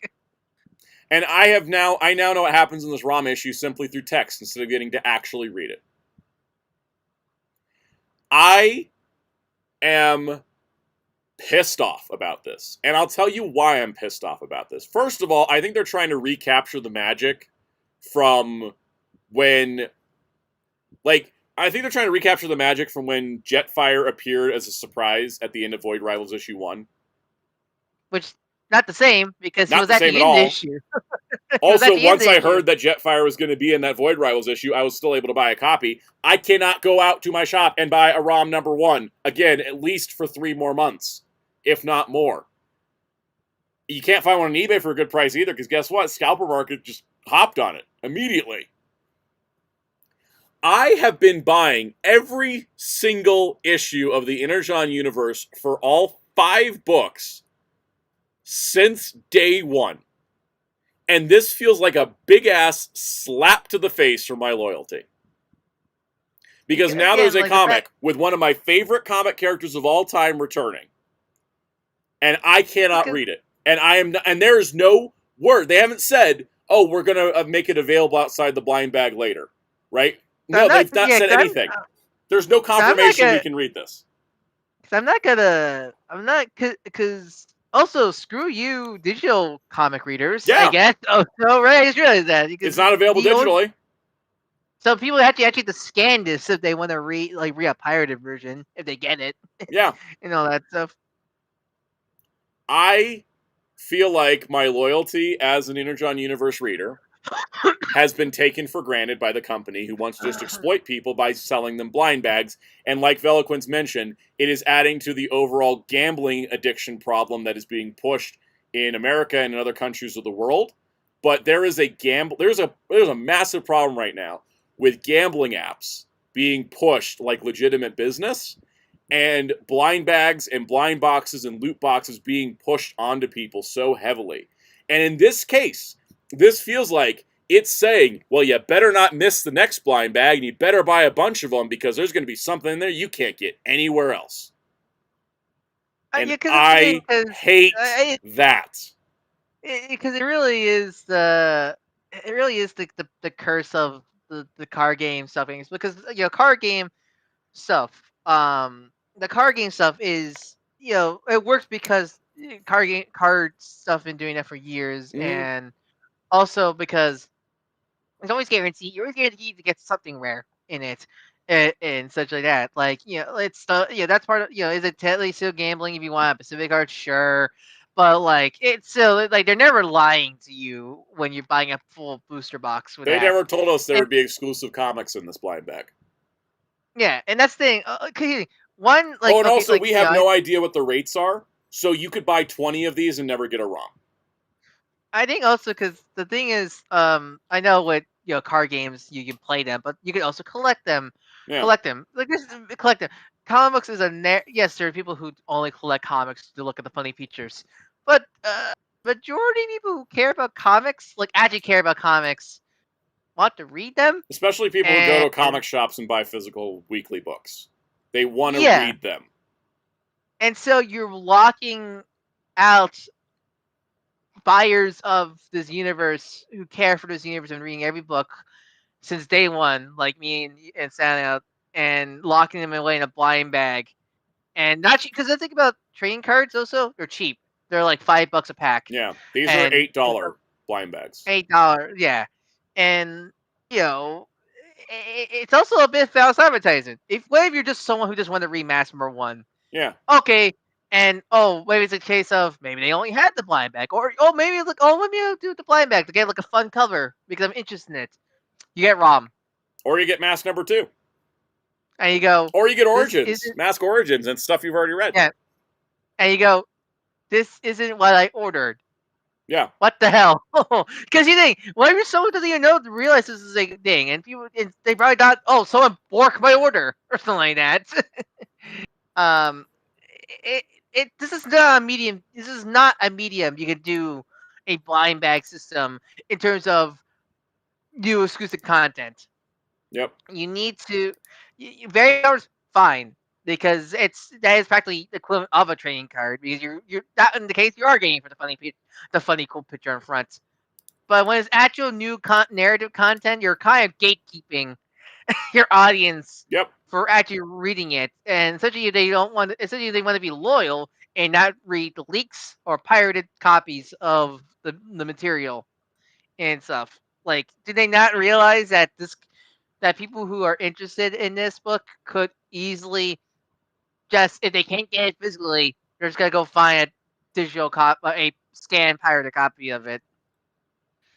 And I had to sit here also reserving judgment on the changes they've made to Rom's character off of what I've read in text, because I don't get to actually just read the comic officially. I didn't see anything new what they done to Rom. I literally just, I didn't really delve into. I read it I read the blurb about what's the contents of the issue, and I was like, I really need to read this for myself before I decide it's the dumbest thing I've ever heard. Yeah, because as a big Rom fan, I'm not happy about any of this, and I'm also not happy with just reading a text description, because like context is important when you actually read something versus just hearing about it. So, but yeah, but this is just a bad move, man. Stupid. Like, what the hell? Like this, it legitimately pisses me off. Also, I was going back on the way that they've done the blind bags.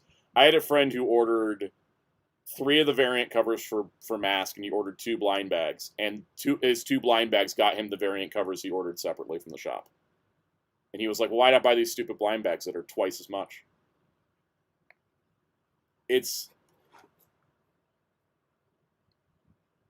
Yeah, Rom is missing an eye and an arm. Again, I want to read the comic. I don't want to judge it now. But I just want to say that, like, if anybody from Energon Universe or Robert Kirkman is watching for any reason, just know that I need an announcement of when this is going to be available for the rest of us to read, like, very soon, or I'm going to stop being as, honestly, like, even without that, like, this just feels like such a betrayal as a longtime reader that it just kind of puts me into question of, like, should I keep buying all these books every month if you're going to treat me like shit because I didn't buy the right blind bag? And the thing is, if they announce, like, if the September solicits come out and they're like, all right, ROM number 1 will be available on comic stands for everyone in September, that'd be nice. I'd like to hear about that now. I don't want this to be when is this going to happen? It doesn't make me want to buy blind bags. It makes me want to stop buying your comic books.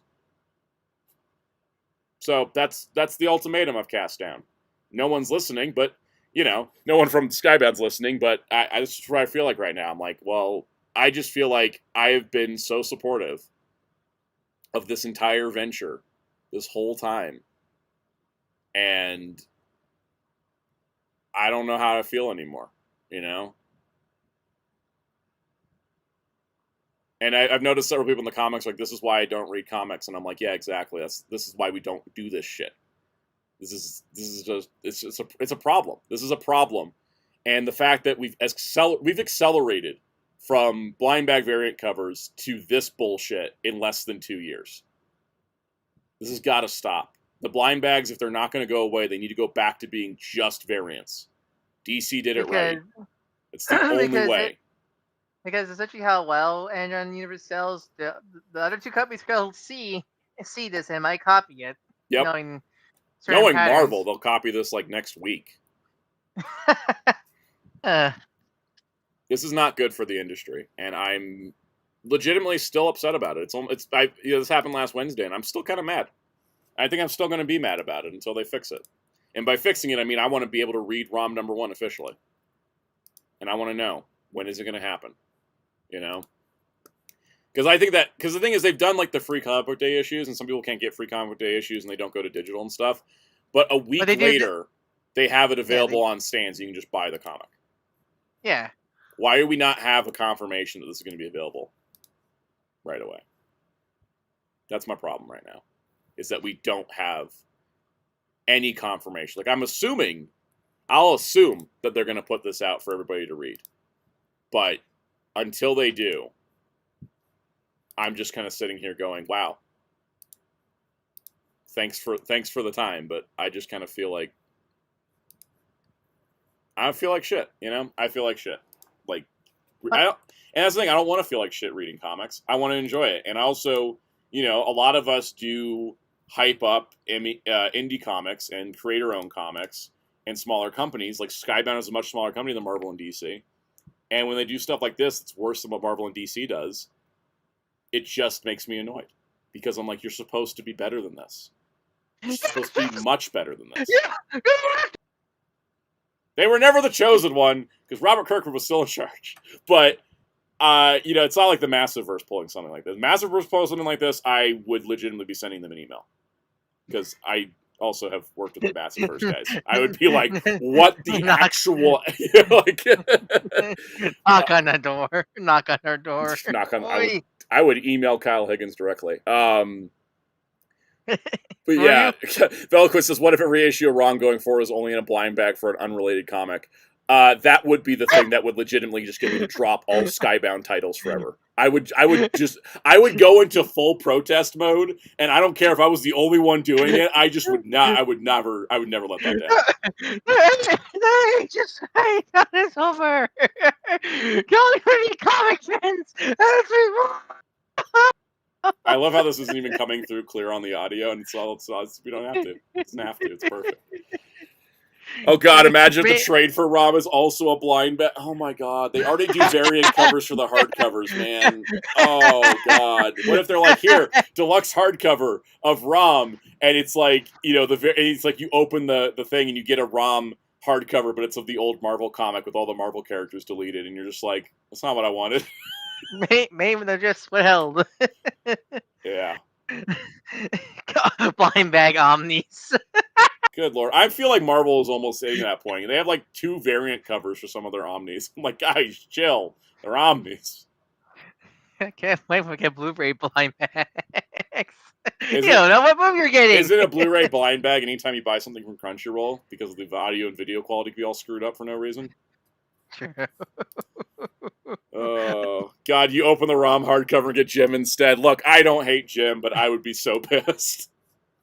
I want to know if I'm buying Jim in the holograms. I don't want to be surprised with Jim in the holograms. You open Transport, it's Beast Wars. Okay, I'll take that. Yeah. Oh, upgrade. But no, it's still, like, you should get what you paid for. I don't, yeah. Cows, do you have any thoughts on this before we move on? I'm gonna take that as a no, because I think he went quiet. I hope it sounds, but you like a wheelchair video. What bullshit is this? Guys, could you imagine if you just clicked on one of my streams and it was like, it wasn't me, and it was a PokeTuber instead? Something completely different. Here's a VTuber. The guy, where did the flesh go? Yeah, it's a VTuber instead. That's spoiling the next news topic, but Cal sent me a GIF, and I just wanted to share the GIF because I appreciated the GIF. There we go. Yeah. For no reason. Yeah. Here's Rob. Remember, he's also singing that. Oh, yes. Oh, it's perfect. For no reason, here is it has to be like a it has to be a Microsoft it has to be like a Microsoft sound. Like, here he is. For no reason. Our hero, Rom, the Space Knight. How's DC blind bags? Like I said, Muteki, DC did one. I think they only did one blind bag. They did a Batman #1 blind bag, and it was all the contents of the blind bags could only be gotten in the blind bags, and you couldn't get any of the normal covers. That was the way to do it. Also, I'm sorry, Veloquence, you got a PragerU video as a ad. Oh wait, did you actually get that? Or that was the joke. It has happened, and I keep trying. I have ad settings. I can control what types of ads are on my videos, and I keep trying to uncheck certain ones. That would be horrifying, though, if you tuned into me and you got PragerU instead. Like that's just like at that point you just have to like take that up with YouTube, and organize a worldwide protest. Just go up to them. It's like, oi! AR says we open up the stream to Soundout as a Muppet VTuber. Look, don't put it past me to just do that someday. I don't like having to be on camera that much. One of these days I should just. I mean, make you don't your have... icon a Muppet. I should. I mean,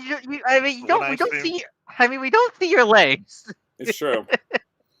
It's funny because even when I stand up, you guys don't see my legs because I'm so tall.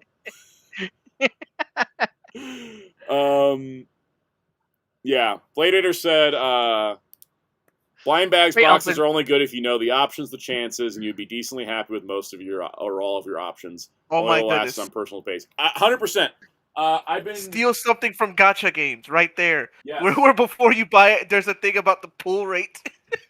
Funko mystery minis. About the full pull rate percent, yes. you know? Comic book blind bags need to have pull rates. Because I've been buying these Funko mystery mini One Piece figures. I bought 5 of them so far, and I got Robin first, then I got Luffy, Sanji, Usopp, and I got Nami. I can't believe my luck has been great. I'm about to say, you got Robin first. Wow. Yeah. So what you're telling me is we need blockies to do blind bags, blind bag comics now. Yes. Yeah, full set guarantee.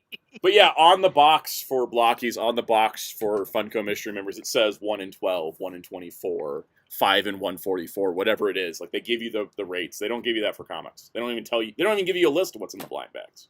We open stream. All you hear is what when love is true. Let it break your heart. What fur color is Soundout's Muppet? I think my color for the channel is blue. It's gotta be blue. All we hear is do. Ooh, Alice said to make the Soundout happy, the Western line is going to include Jonah Hex. Ooh, that does make me happy. Because if the Western line includes Jonah Hex, they'll keep printing it because Jonah Hex is the known character, and then we'll get other Western heroes as an advantage. Oh, I love it. That makes me very happy. Yeah. Also, Alice's other update on the DC poll: Superman Triangle era, Green Arrow, Connor Hawk. Ooh, that's really good. More Peter David Supergirl. All right. Post pre-Triangle Superman, Flash J. Garrick, and Superman Bronze Age. People voted for good shit on this poll. I'm really happy. Anything else on this before we move on to happier news? I just wondering, it has to be too soon, but I wonder, is this a response to the dumbass Logan Paul manga? The scandal thing, but I was like, no, that's it has to be because it's not. They would be selling pre-graded comic book variant covers and blind bags. True, yeah. But it just sounds like something that it's in response to something like that. Yeah, I need the comic industry to get out of a speculator boom because speculator boom should end at variant covers, not anything else. Because the lesson learned, everybody needs to watch Comic Drake's 1996 was the worst year for comics video. It's very informative, and it's also horrifying because 2026 is doing a lot of that shit too. Just a reminder of people that PSA Grade is a horrible company. If you actually dig into what they do. Also, Beckett is a pretty bad company too. Beckett's bad also, but Beckett's bad also, but the PSA Grade to hear horror stories about. Yep. Stories about. All right. And yes, I agree with the eloquence that all comic publishers should learn from DC because they are killing it right now. When they used to be really awful at their collected editions, they're now top tier. Where's that color? But where's that color? Yeah. All right. Let's talk entertainment news. That says Wolverine. I didn't change it from last week. Whoopsies. There's still Wolverine. There's still Wolverine in this. Yes, but I don't want the whole tag just to say Wolverine while I'm showing a Batman logo. Man, Wolverine's match is just 2 Batmans kissing. Yeah, no, don't tell people the secrets. They'll collapse the world. Well, as we know, Cyclops is Batman's mentor. Yeah. All right, so the Batman Part 2, we do have an official logo now with the DC Studios logo above it, which is kind of wild to see, but cool, happy. But more importantly, Jim Gordon's mustache is back. Yeah. I love it. I love it. If people say Matt Reeves' films are not goofy enough. No, they are. It's dry humor. That's why people don't see it. It's dry humor. It's El Recto. Oh God, I gotta crash out again already. Okay, you guys ready for this? You want to talk about being a fan and feeling betrayed? Is there other entertainment news before we get to this? There's one after this. I was using the idea was that this was going to be the shot, and then the X-Men trailer was going to be the chaser. Okay, damn it. I thought that's better than starting with X-Men than coming off the high. Okay, all right. But we time to go. All right, so Doctor Who. I'm sorry for killing Doctor Who, guys. I finally got into it, and then it died immediately. It's the chair for getting ass hacked, okay? Yeah, I know. So Doctor Who, has been in a bit of a turmoil. To slight recap, Disney had a deal with BBC to co-finance and broadcast Doctor Who outside of the UK. And we had 26 episodes under a Disney deal, 5 of which never made it to Disney Plus because they literally forgot the war between the land and the sea happened. Wait, that's the spin-off. That's thing, the spin-off, right? that Disney Plus never put on the service. Thanks. It's been 6 months since it aired in the UK. Anyways, the short version is Disney became disinterested with Doctor Who because of its performance, and I do want to do a little post-mortem after this. Also, wasn't because originally the whole Who deal came from Chapek, right? Chapek made the Who deal. Iger took over when the Who deal actually started airing significantly. And so I think that Disney decided they didn't really care. The problem is that Disney could not shit or get off the pot, and they wouldn't make a decision if they're going to make a season 3 or not. So Ncuti Gatwa, who's playing the Doctor, was like, I gotta go. My career is calling, and I can't sit here waiting with no certainty. And for a show like Doctor Who, where the Doctors are ported, you can't really wait on that. No, you can't. Especially because he was getting offers for movies, and he was turning stuff down, but he was like, I can't turn stuff down anymore. Are we filming this year or not? And they said, we don't know. Disney hasn't made a decision yet. And so he left. And then that means they had to reshoot the ending, because he's like, I'm out of here. And they're like, all right, we got to reshoot the ending.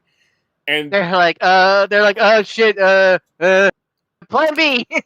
Yeah, so they reshot the ending, and at the end of it, the Doctor regenerates, and suddenly he regenerates into Billie Piper, who played Rose Tyler, the first companion of the new era. And everybody went, what? And I do mean everybody. Like, every single person on the planet was like, what? Even, like, yeah, because even if you don't care, or don't find, or don't, like, view it as a, like even if you're not, like, the one people that hate it, you're still just, huh?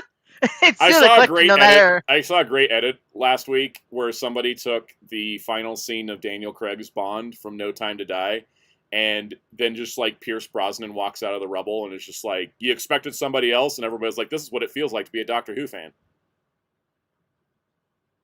Except I think it would have been less confused. Actually, to be more accurate, it'd be like if Michelle Yeoh was now James Bond. Like, it just it didn't make any sense. Everybody was like, what is going on? And they showed that in theaters, by the way. I saw a video clip of the theater reaction to Billie Piper showing up at the end of the finale, and everybody just screaming, what? Like, not in a positive way, in a very negative way. So, anyways, the BBC, on this damn website, DoctorWho.tv, announced that Doctor Who would not be continuing with Disney. They were going to be looking for a new production partner, but never fear, the Doctor's not going away yet. Doctor Who would come back with a Christmas special in Christmas 2026. Jay Delabeat said, explain it to me in One Piece terms. Okay, so Luffy dies, and then gets reincarnated as Kaya. Okay, so anyways. I like this idea of explaining everything for Doctor Who with One Piece terms. I can totally do it. I can totally do it, too.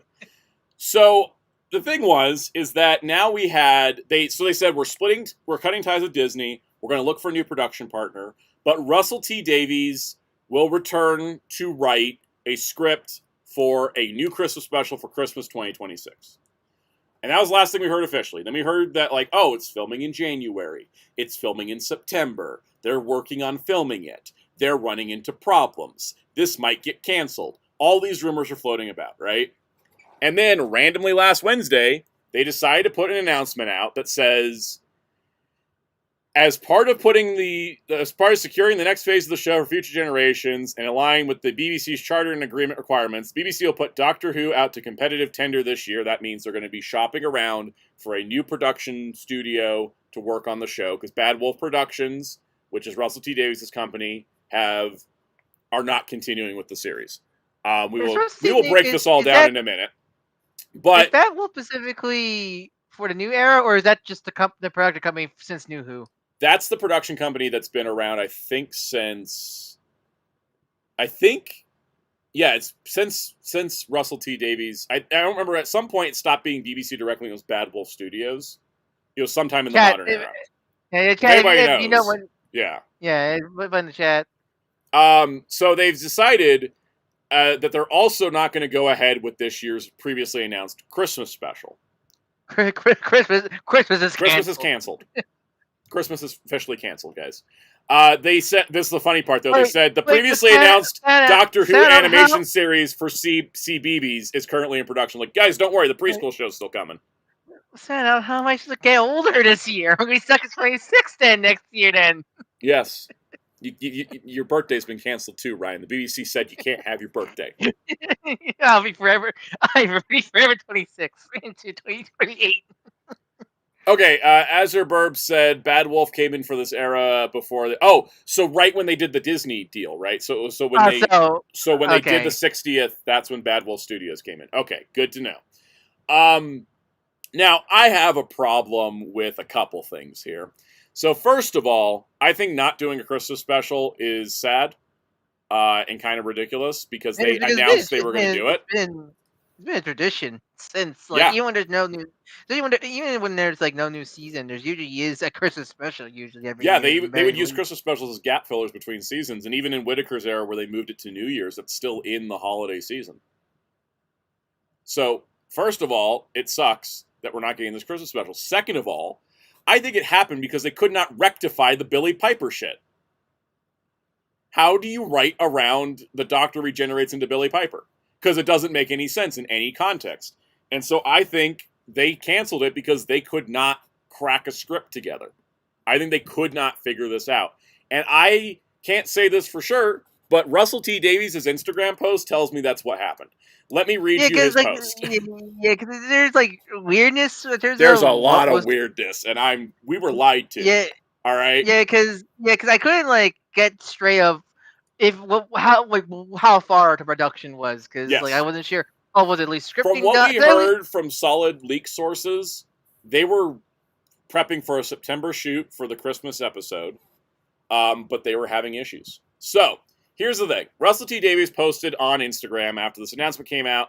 And he says, and so goodbye for me to Doctor Who, but hello to a big new future for the show. As the BBC announced it's putting out the show to tender. As a result, there won't be a Christmas special. We only cooked that up to guarantee a future when no one knew what would happen. But we do know now, and there's no need for it. You'll have to wait a bit longer for new Doctor Who, but you'll be waiting for more Doctor Who than a one-off.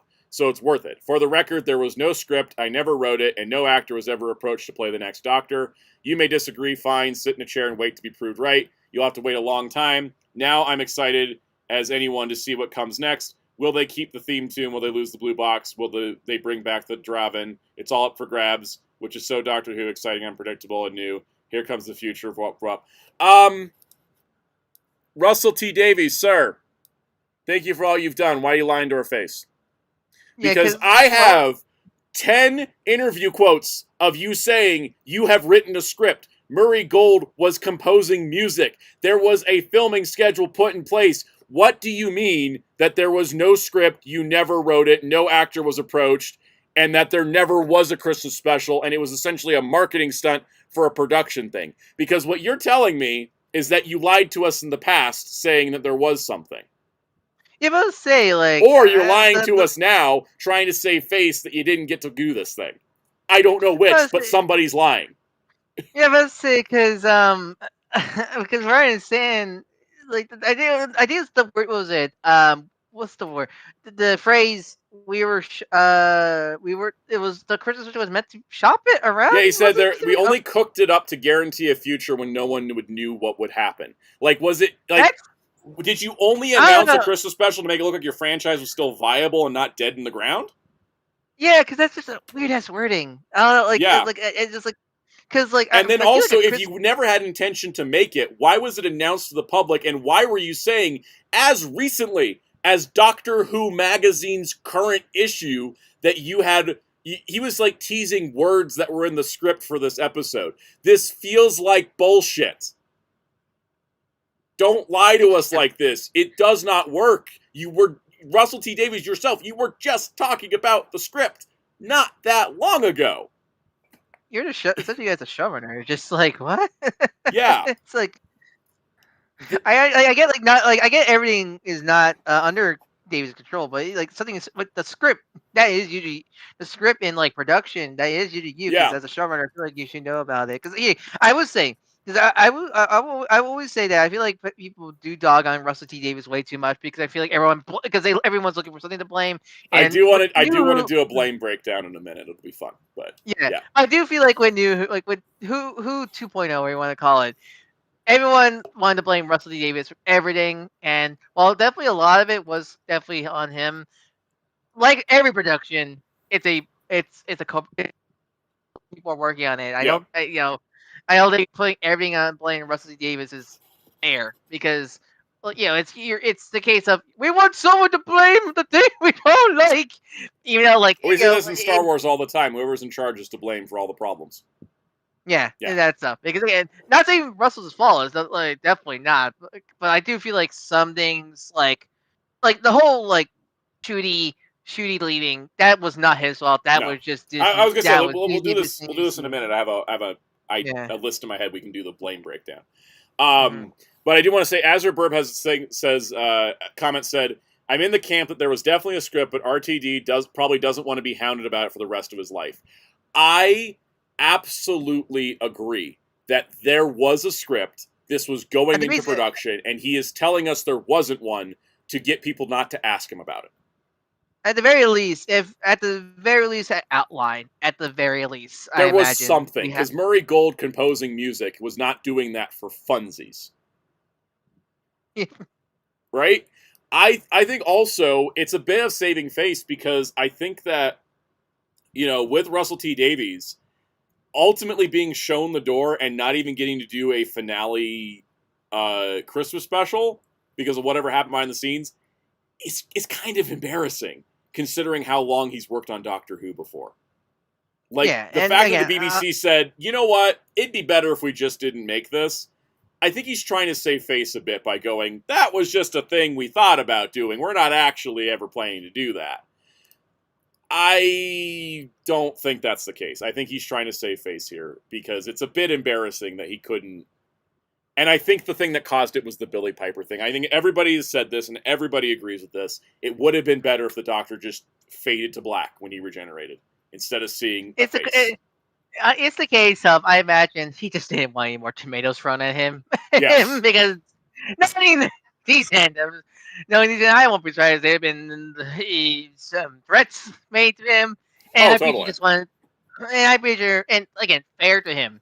Yep. If the case is he just does not want to deal with it anymore, maybe you think this comment from him is like, don't ask me about this ever again. Yeah, we're throwing criticism at him, which should, of course, he's a showrunner. But I am not surprised if he's also just burned from all this shit, because I would be too. If I was in the same his scenario, I'll be as fucking burned as him instead, because everything about this whole Who stuff is awful. And also, I gotta tell you, the finale of season 2 flipped everybody thought season 2 was great until the finale.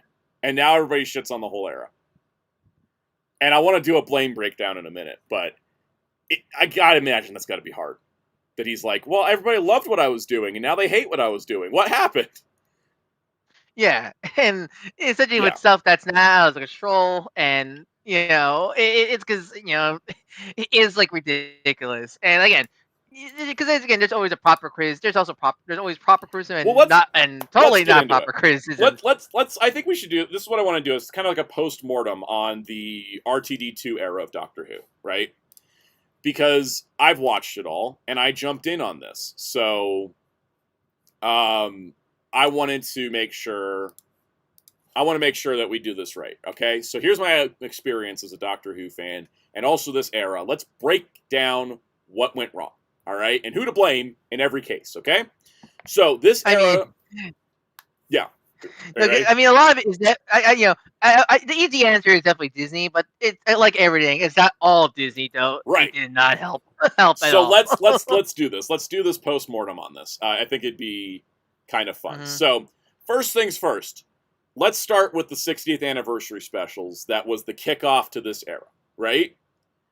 So what was the goal of having Disney Plus as a co-sponsor of the show to air it internationally? Bring in new audiences. fresh new start because who is a franchise that's definitely bogged down by its history and lore. So what's the first episode we release? A sequel to season 6 or season 5. Yeah. It's a return of the 10th Doctor, now called the 14th Doctor, and Donna Noble and her family. I watched it. That was my first episode of Doctor Who, the Star Beast. And I went, wow, I need to go back and watch the old stuff. It wasn't, wow, I can just keep going from here. It was, I have to go back and watch the old stuff. It got me to watch the old stuff, but I'm a guy that likes Star Wars and comic books. I like homework. All right. I definitely feel like the new era officially started when Shooty was introduced. So let's start with where the new era started then. Let's jump forward. Because I feel like because the whole Tenet stuff is leftovers of last series' ending cliffhanger. So Shooty's first episode. They need to stop doing. If Doctor Who comes back, they need to stop doing that cliffhanger of the new Doctor. Yeah, we gotta. Okay, that's a whole thing. I don't know who to blame for that one, but the regeneration needs to stop being a marketing gimmick. Well, I think what it is, don't do it unless you're guaranteed you have another season. Yes. Because when 9 became 10th or when 10th became 11 and so on. I think before the last intentional regeneration we had was 11 to 12. Yeah, because they knew they got renewed for another season, so they can safely have the cliffhanger of the finale be him regenerating into the next form. But when your future's super shaky, don't do that. Don't do that. Again, only do that when you're guaranteed you have another season to go. All right, so let's jump ahead to Shooty as the Doctor, which is like the new fresh start, right? Church on Ruby Road's a great fresh start episode. It really is. I don't think there's any problem with that episode bringing new people in. I think it works great. I think Disney made it confusing though because they put it on a separate page called Special Forces. I hate how they did that. Disney is to blame for the confusion of how to watch things because they're all on separate pages for some reason instead of all in one continuous order, right? All right, now I gotta tell you, the first misstep of this era was that the episode that followed the Christmas special after 4 months break was Space Babies. Now, I like that episode. I don't think that was the strongest. That was the worst possible season opener. Yeah, because I love how goofy it is. Because that's so fun. Because I love the goofy Seven Who, but the Pokemon. But Joe Average Disney Plus viewer would have been turned immediately off that. Yeah.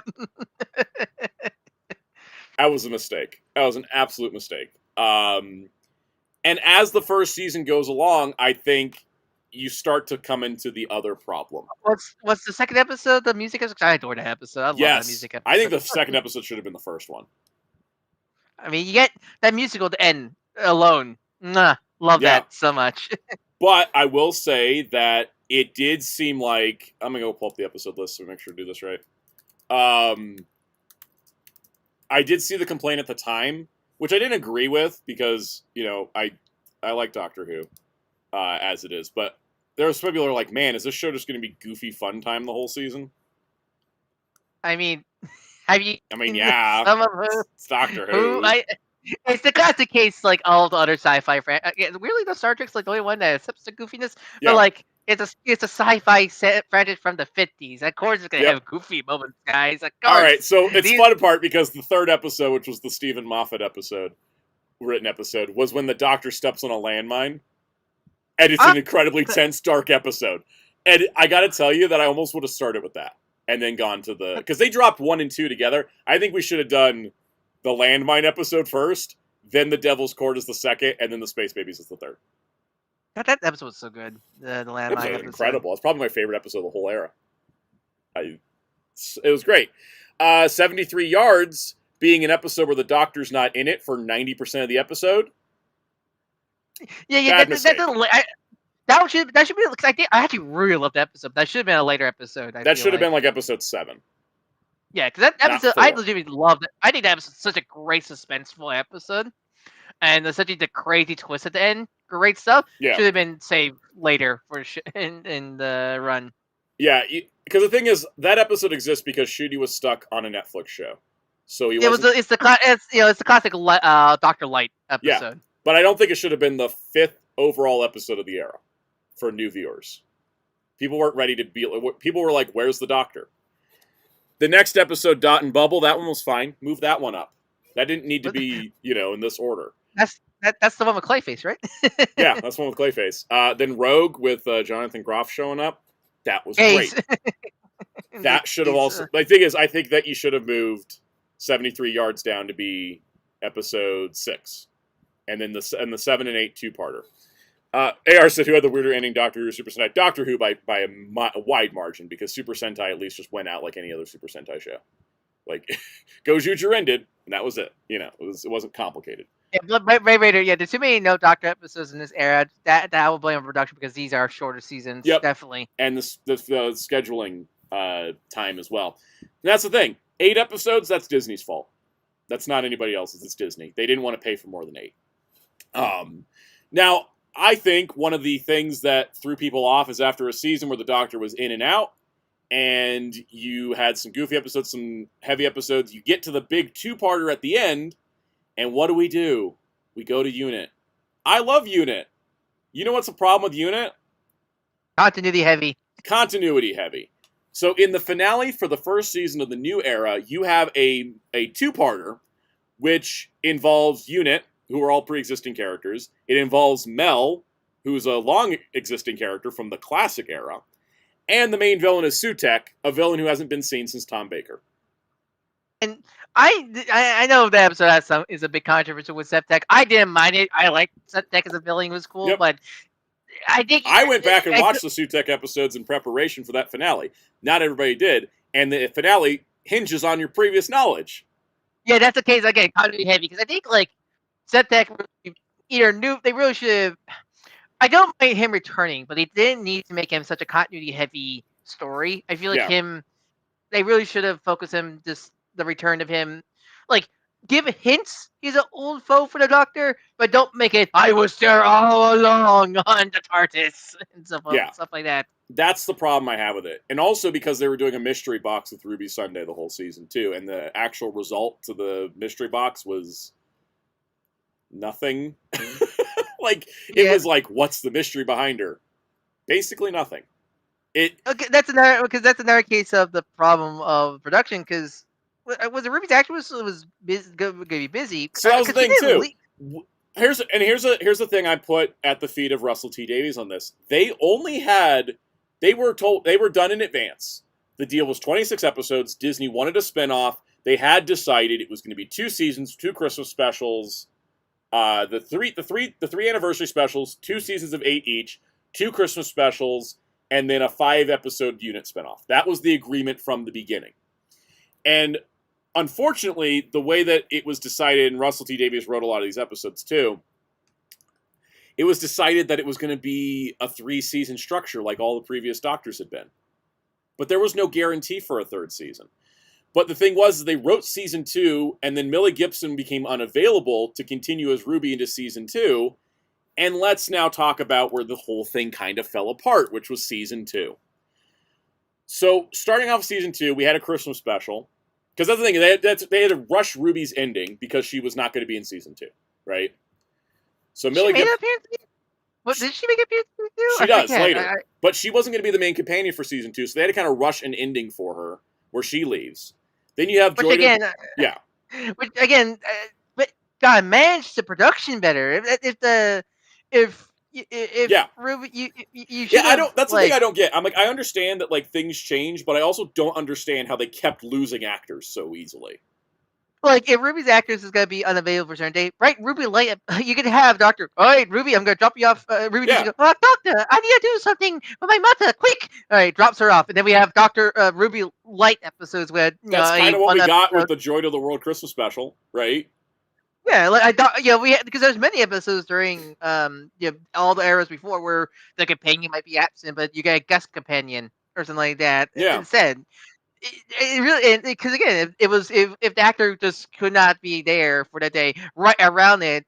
Because if from what I understand, because I didn't watch season 2, but Ruby does reappear, so it wasn't like she was gone for the show. She comes back so quick, it's like she never even left. Yeah, so that's the case. write her out for a couple episodes. Write her out for a couple episodes. Just again, just say, "Oh, I need to do something," and then and then we have a guest companion, either one per episode or just a temporary guest companion. And then when Ruby's available, continue her adventures with the Doctor. All that simple. Yep. Simple. I just think they really overcomplicated this whole thing. I feel from so if you somehow stuck through season 1, which from the ratings we can tell not a lot of people did, not a lot of people made it to the end of it. Season 2 begins with the Robot Revolution, introducing a new companion in the form of Belinda Chandra, who's a nurse, and she wants to go home. She doesn't want to go on adventures with the Doctor. She just wants to get home. All right? And she's very adamant about it. She's fighting with the Doctor in the beginning, which is great. You get Lux, which I thought was a fantastic episode, which was about the God of Light possessing a movie theater. I loved that one. All right? It was just like the Devil's Court for the previous. It's like, oh, wow, we're actually off to a good start. Then we get The Well. And The Well is a really good episode until about halfway through when we find out it's a sequel to Midnight from the David Tennant era. And it's like, first of all, the premise was similar, and then we're like, oh, it's a sequel to a David Tennant episode. That's a problem. Because we're 3 episodes into the season, and we're already anchoring to the past again. All right? Lucky Day is another Dr. Light episode. The Doctor isn't even in the episode past one scene, and Ruby's already back to being a main character. Wait, what? Really? She's back in episode 4. Also, there's been a mystery box with this character named Mrs. Flood since the beginning of the Christmas special the previous season. It's still going. We get the story in the engine, which is probably like, I think, the best episode of season 2, which is a nice standalone episode. Where the Doctor goes to a barbershop and, it's like, there's this whole thing with, like, storytelling, and it's beautiful. As our Burp says, it wasn't originally meant, in terms of The Well, was not originally meant to be a Midnight sequel, but RTD came in and decided to make it one. That's what I'll talk about at the end. That's another thing we can blame Russell for. The Interstellar Song Contest is politically misguided, but was decent, except it has a problem that Belinda, who had been challenging the Doctor up to this point, starting in the story in the engine, just becomes completely flat as a character. She was like, I have to get home. I have to get home. Stop taking me places. I need to get home. And then she just stops doing that. And then when the Interstellar Song Contest comes around, she's like, you're nothing like this. You gotta stop beating this man because I know you're better than this. And it's like, girl, you've just been trying to escape this man this entire time. What do you mean you're bowing down to him now? And you can tell from episode 5 that it was written for Ruby. And the character Belinda doesn't exist anymore. It's a disservice to Belinda's character and her actress, honestly. It's a massive disservice. Blade Raider said, great episode, Waste of the Fugitive Doctor. I didn't want to go down that tangent today. I don't want to go down the tangent of the Fugitive Doctor shows up for one line of dialogue. Wait, I didn't even know that the Fugitive Doctor actually appeared during this era? Yes. I was like, I saw it, and I was like, oh my god, they got Joe Martin to come in costume and be on the set with the Doctor. We could have the 2 Black Doctors have a crossover together, right? Like, this could be setting up, like, that the Fugitive Doctor shows up to help in, like, the finale. One line of dialogue. One line of dialogue. They could easily make the Fugitive Doctor one line of dialogue. They could easily make the Fugitive Doctor like the Rip song of this era, but nope. Yep, totally could have. Yeah. So, Interstellar Song Contest, that was a mess. Then we get to the 2-part finale, where they bring back the Ronnie. The Ronnie last appeared in the last season of Doctor Who from 1989 when the show got canceled. Congratulations, the Ronnie. You're the one villain that can kill the Doctor by killing the show. I mean, for also what I understand, didn't they really script the Ronnie? Because I heard like they were not the same. No, completely different character, and they started going on. So I gotta tell you that there was a scene in episode 8 of season 2 that drove me absolutely insane because it was just the Doctor and Ronnie throwing information at each other, and every single bit of it was retcons. I have not been that fan this long, but that pissed me off. Why do we have a 3-minute retcon scene? Time of child bad my head because I hate that one essentially. Yeah, and so they're like, the Time Lords are sterile and they can't have kids, and I'm like, since when was that a thing? What? Real that? What? the hell? And one of the worst things this season did is that Susan Foreman, the granddaughter of the Doctor from Series frickin' 1, not Series 1 2005, Series 1 1965. On the very first episode of Doctor Who. One of the first ever companions who is still alive for the time being. She makes an appearance through a psychic message in the Interstellar Song Contest. And I thought, oh my god, after referencing her all of season 1, they're finally gonna do something with Susan.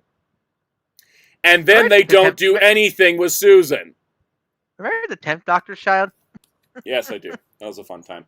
But the thing is, Susan gets set up, and what we find out later is that the original ending of this season was going to have the Doctor and Belinda, we saved the world, got Belinda home, they're celebrating, and Susan looks on to them and says, oh, we got one more thing left to do, and that was going to be the setup for season 3. So season 3 was going to be Susan-focused. We were going to have the Susan storyline resolved, a big unresolved thing in Doctor Who history. And it doesn't happen, because there's no season 3, Ncuti leaves, the ending gets reshot, Belinda's character gets completely butchered, to the point where she now has to be a mother to a fake baby, so that everyone doesn't feel bad. I heard about that. When I heard that, I was like, ugh, what the hell? Because I heard they forced her to be just the mother of the Doctor's new child, but the fake child that was created by the Wish World. Yeah. Yeah. Oh, yeah. That was one of the space babies because everything's connected for some reason. This season is so tied into old continuity, can't get out of its own ass to tell a good story, and has so many lingering plot threads that were planned for a season 3 that they did not have a green light for. This is what hurt the show.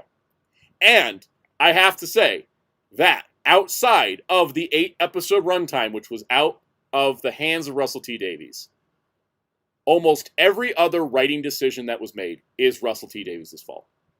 He didn't have to save Susan for season 3. He didn't have to set up things for season 3. There was no season 3 to set up. There was no confirmation. He was hoping that Disney would renew the show. BBC was hoping that Disney would renew the show so they could do that 3rd season. But there was no guarantee of it from the beginning. And now we are left with the decision to put Rose Tyler's face on the Doctor's body. And now we're at the point where there is no way to rectify that. And I will say, and because I think I'm at this point now, when we get to a new showrunner and a new production company, they need to ignore the Rose Tyler face thing. I think what they should do, they have to start completely fresh now. Fresh, and then eventually go back. Like when there's enough. I have 2 words to solve our problem. Big Finish. Yeah, let Big Finish figure it out. Yeah, Big Finish, either Big Finish or some kind of special down the line in this new hypothetical era. Because I think it'd be really cool. Because I think it's such a big day, you can't let especially on screen, because everybody's gonna listen to Big Finish. Yeah. So I think they should eventually go back and talk about it. Maybe that Rose Doctor is another fugitive Doctor. Maybe they do it as an anniversary special for the 65th or the 70th.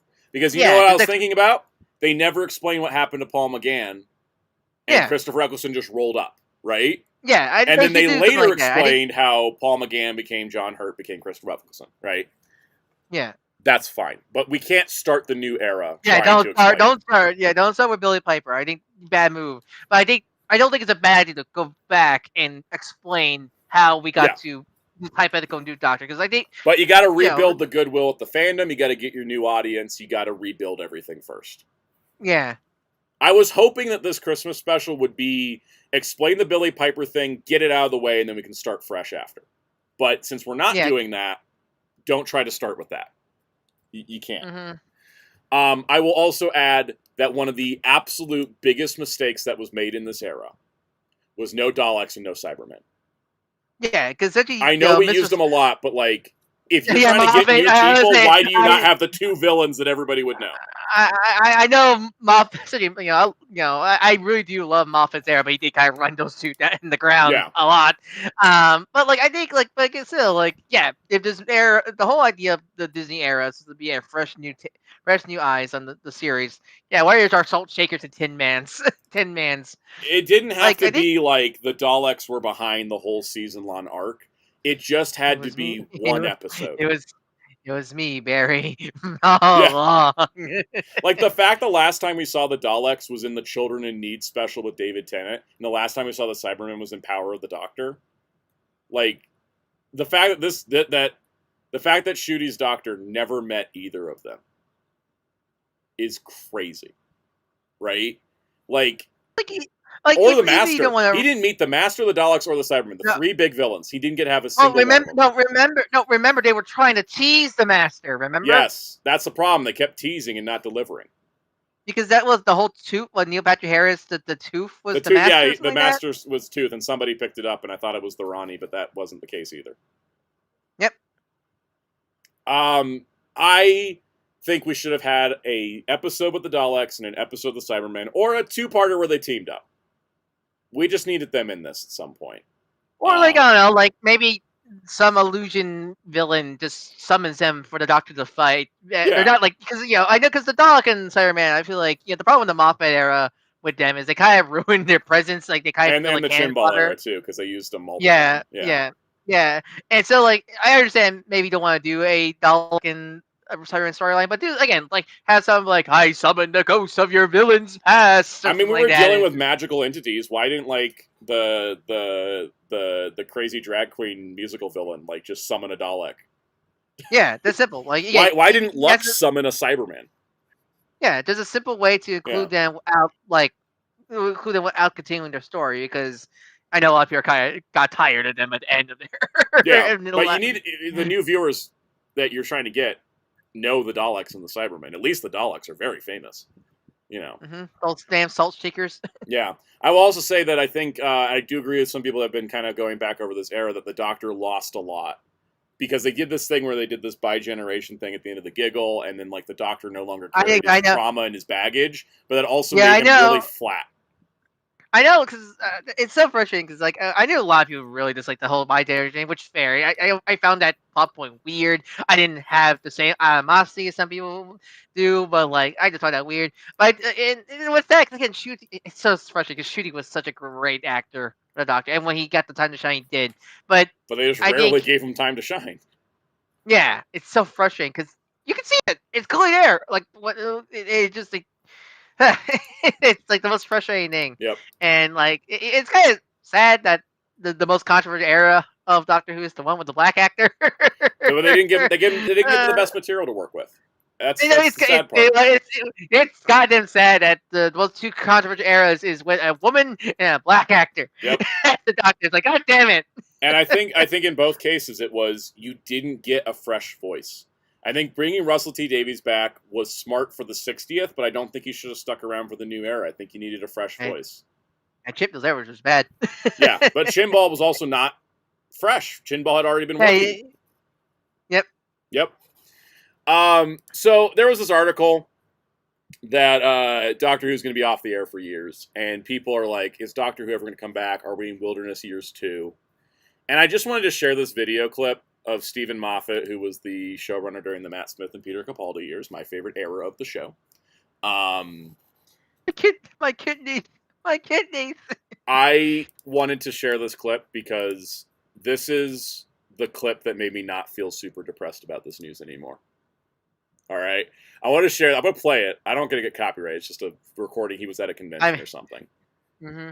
But I just want to play this clip for everybody because I felt really down about this. I don't want to go into a whole thing about science fiction being essentially dead right now because they canceled Star Trek, they canceled Stargate, they canceled Doctor Who.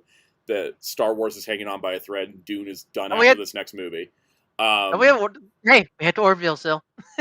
No, because we haven't gotten that season 4 still. Isn't Seth still working on it? He says he's working on it, but he doesn't have the time. That so took all Orville's time. in the same boat as Star Trek, Stargate, and Doctor Who, which is they're too valuable to leave them on the table forever, but currently there's no productions. So everything's in limbo in the science fiction genre right now, which I personally, I think is actually bad for humanity because science fiction is a window. It's a mirror into our society through the lens of fiction. And not having any of that is a really bad thing. But I wanted to play this clip from Stephen Moffat because it kind of made me feel better about this Doctor Who thing and the whole situation. So here we go. I'm going to play this. Yes, Christmas has been cancelled. I don't know if it's coming through. There's subtitles. Not all of Christmas. The day will still take place even though Doctor Who is not on it. Quite honestly, I'm not altogether sure why they bother doing that. But yes, Christmas, and that's a black mark. I don't like the fact there's not really a Christmas special. There should always be a Christmas special. But there's not going to be that. But the show will return. Very, very definitely. This is not like those of us who are old. Remember, there was 16 years of, well, we'll maybe tell you something next week. It's not that situation, right? So out to tender is not out to grass. Out to tender means actively seeking a future for Doctor Who. It may take a little bit longer. Oh, so what? How much Doctor Who do you need? I mean, on your iPhones right now is every episode ever made except for the ones we accidentally lost, right? So watch those for a while. It's great, right? It's being... My favorite bit of that is you can watch every Doctor Who episode on your iPhone right now except for those ones we accidentally lost. And that's kind of the main point here is like, yeah, Doctor Who is not going to be in active production for a while. It's going to be a while. But guess what? I've only seen like 15 episodes of the classic era. I've got hundreds more. And I've got so many audio dramas to listen to. Yeah, that's why, like, whenever a friend... We'll be fine. Whenever a friend... Yeah, like, whenever the franchise is on, like, break or whatever like that, it's not the end of the world to me. Because you're still going to get... You still have a bunch of material to go for. Like, when Power Rangers ended, I don't feel horrible or fuck you Hasbro or anything. It's like I have 30 years of shows to watch and many comics to read and such like that. Same with Sentai, same with a bunch of stuff. You know, the brand only dies when no one talks about it. Yep. It's nearly like that. Which I can't say about any major brand at this point because everything's Thundercats is dead and everything, but the comics are running strong right now, right? As long as stuff is still being made, I'm good. You know, I would like the show to come back, obviously, but yeah, I got a lot to catch up on. I also last Thursday, was it Wednesday or Thursday? I think it was maybe it was Wednesday. Wednesday when this news came out, I was like, I'm gonna watch the Doctor Who movie from 1996 that failed to generate a new series because I got my 4K, and I was watching it. I was like, oh my god, what a brilliant reintroduction of the character. It tells you everything you need to know in one movie, and it's so much stronger of an introduction than anything we got in the Disney Plus era. I love Paul McGann, man. I'm glad he finally getting his flowers, flowers for all these years. Eric Roberts was in it, if I recall. He is, yeah. Eric Roberts is the master in it. It's just hilarious. It's hilarious. I love also, that by movie. The way, Soundout. And I think it's a great introduction to Doctor Who. It really is. Have you seen the one? Have you seen the one with Rowan Atkinson? Oh yeah, I have. So we're pitching the idea of just make me Doctor Who. I'll take the fan backlash because what? Oh, hey! The TARDIS does have a wheelchair ramp now. It does, yes. Yes, that's why me and Jerry were like, no. If they can't find somebody who's willing to take the online abuse, all right, put me in. Yep. We got a ramp now, and just make Soundout and Jerry my companions. We're good. Man, the regeneration. You must be a weird regeneration if your legs just suddenly collapse on you. Oh yeah, no, that's. I even made the joke when we found out it was dead, and I was like, "Well, Jared, let's just pitch that we'll be the new cast if no one wants to do it." No, wait. By generation, what happens is instead of being split in half vertically, you get split in half horizontally, and you're the top end with no legs, and another doctor has working legs but no working arms. I can work too, but he has a headbutt every day to do something. And then the joke was, I said to Jerry, "Hey, all we got." Hold on a second. Okay, no, I said to him, the thing that we gotta really just worry about is, how long until David Tennant wants to take my goddamn spot again. Well, here's the thing. Is he using his pogo stick to bounce around everywhere? Oh, that'd be fun. I don't know. Yeah, Blade Runner mentioned being a TMNT fan and prefer when there's like 5 years between shows. Yeah, it always fails when they don't wait. Rise came 7 months after the Nick show ended, and it flopped because it was too soon. Veloquent says controversial opinion in 2026. Things should end. It's okay if they do. Yeah, I think it's fine for Doctor Who to take a break. I'm not opposed to a break. I'm definitely not opposed to a creative team shakeup. I think my biggest reason I crashed out about this is I felt lied to. Like, they tell us there was a Christmas special, we're going to get a Christmas special, and then now they're like, there was never a Christmas special. I'm like, don't try to gaslight me. I've got the evidence. You can't gaslight a guy that keeps track of stuff, and you can't gaslight the fandom. I think it's probably the worst part about it. But now that this era is over, I thought this was a good way to do a post-mortem on it, and hopefully they can learn from this, because... Also, answer J. Michael Straczynski's calls. He's been trying to be a Doctor Who showrunner for years, and, like, he's an American, but he made Babylon 5, he's done a ton of great comics. Hit him up! Go see what J. Michael Straczynski wants to pitch for Doctor Who. I think it'd be fascinating. Probably got a better idea than a bunch of these people doing stuff, so... Which one am I thinking of the guy? Well, Soundout. Remember, Soundout. Remember, there's no Christmas special. There is no Easter Bunny. There is no Tooth Fairy, and there is no Queen of England. Well, yeah, she died a few years ago. Well, what was the Easter Bunny and Tooth Fairy? Yeah, they're fine. They just don't want you to be known. What were you gonna say, Wheels? Is also Krasinski the one that everyone jokes about is he can make a show that can never actually end correctly? No, that's Greg Weisman. That's what I'm thinking. Greg Weisman doesn't believe in endings. I should know. He's doing another Gargoyles comic, and I'm like, please, God, stop.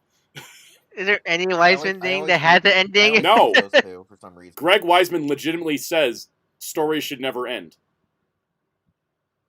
Which, like, in one hand, I agree, and on the other hand, I don't. Yeah, exactly. Alice says the poll results made to clear the air after the crash out. They have voted for Kyle Rayner and DC Finest. Thank God. I need more than just that first chunk that's in the trades in the compendium. I need more Kyle Rayner, man. Wheels also... Veloquent says Wheels probably also thinking of Damon Lindelof. Yeah. Oh. He also does no ending thing. David Lindelof. I don't know. Wasn't Greg Weisman like? Did people credit Weisman for Rebels, Star Wars Rebels? He did season 1. He wrote on season 1. And he wrote the Kanan comic that got retconned out of existence. Yeah, but you see, this is why he left. You can tell how he left because Rebels has an ending. Yeah, it's like one of the only Star Wars things with a definitive ending too. Veloquent says, based on this, I'm going to say it's not just that you felt lied to. They pretty much explicitly just lied to you. Yeah, they did. Every Doctor Who fan was lied to about this whole Christmas special announcement. Whether it was never intended to make a Christmas special and the announcement was just for hype, that would be lying to us. Or if they're saying now that there never was a Christmas special, that's also lying. We got lied to either in the past or present, but we were lied to. That's the important part. You know that gif of Mr. Sherman from Peabody and Sherman trying to hypnotize you? That's BBC. There was no Christmas special. Yes. Common Jojo said he also did Spider-Man. Yeah, Greg Weisman, I don't want Spectacular Spider-Man to come back for the exact reason of it would not get an ending again if it happened. It won't be the satisfying. I lived through Young Justice getting 2 more seasons, and we still ended on another damn Darkseid tease. I mean, to be fair, at least Phantom's if Phantom was the ending, it's the most satisfying Weisman ending of all of them. It is the most satisfying ending, and if they just left that post-credit scene off, I would have said it was perfect. What are you talking about? There's still post-credit scene. I don't know what you're talking about, Sam. Exactly. The credits just roll, and you just turn the show off. Okay. Well, to clear the air after... Oh my god, that was nice to forget. Honestly, I feel better after the crash out about Doctor Who. I felt worse after the Energon Universe crash out, but this one actually I feel better now. Does that make sense? There's a certain melding we need to talk about still. I know, I'm saving that for a little bit. Let's talk about X-Men, though. We got another X-Men trailer, and I took 61 screen caps. 5-hour stream. 5-hour stream. It's a 1-minute trailer, guys, but I pulled so much out of this. All right. 5-hour stream. 5-hour stream. So, X-Men, my favorite topic, as always. So, they put out the... It's hard to tell with all the rants. I know.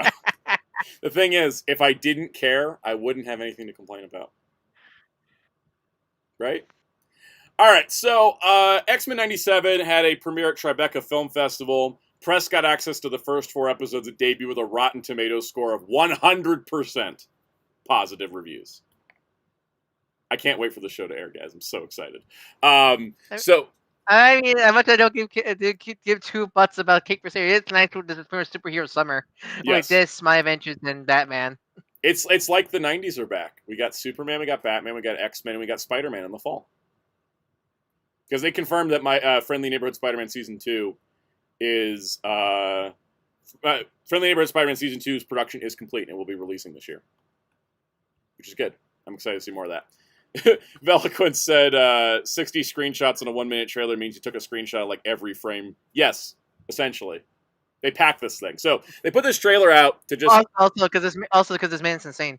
Yes, I am insane. I have thoughts about all this. All right, so they start with that shot of Wolverine that we've seen before. Okay, so this is the roll call trailer, and they gave us a roll call, and that was just telling me which characters to make videos about for next month. So thank you, Marvel. Professor X. Yep, that's Professor X, all right. Well, I didn't know that Professor X was going to be in this one. Shocker. Guys, it may be 61 slides. We're already on slide 4. Jean Grey. That's certainly Jean Grey. She looks great. Cyclops. Yep, that's Cyclops. It's time to bounce.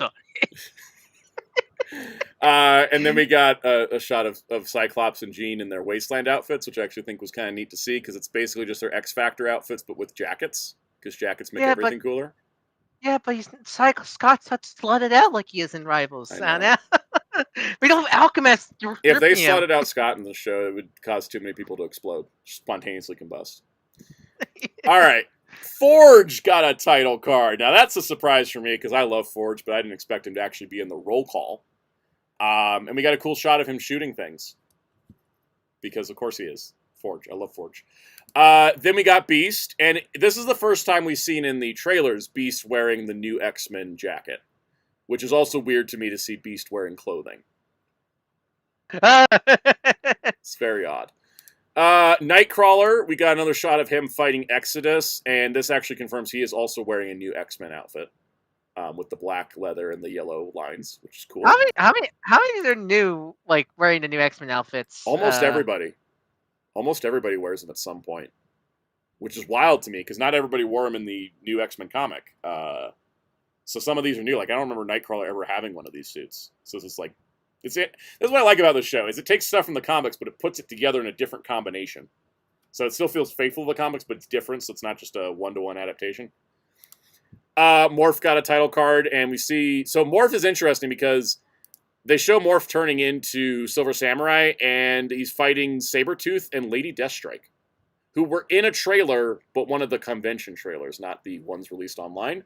So this is literally... this is becoming Logan and Morph's Excellent Adventures. It really is. Because the clip from the previous trailer showed Deathstrike going through the Weapon X videotapes. So, Logan and Morph are just on a little side quest. It's fun. Bishop, naturally. Bishop doing Bishop things. Love Bishop. Rogue. Rogue is wearing the new X-Men outfit as well. Also, her hand looks bloodied. I wonder who she punched. Is it Apocalypse, maybe? We'll see. Wolverine. This is the big deal, guys. Feral Wolverine with the bone claws. I told you all that the promo art had him, and even though they didn't stick him in a trailer before, there you go.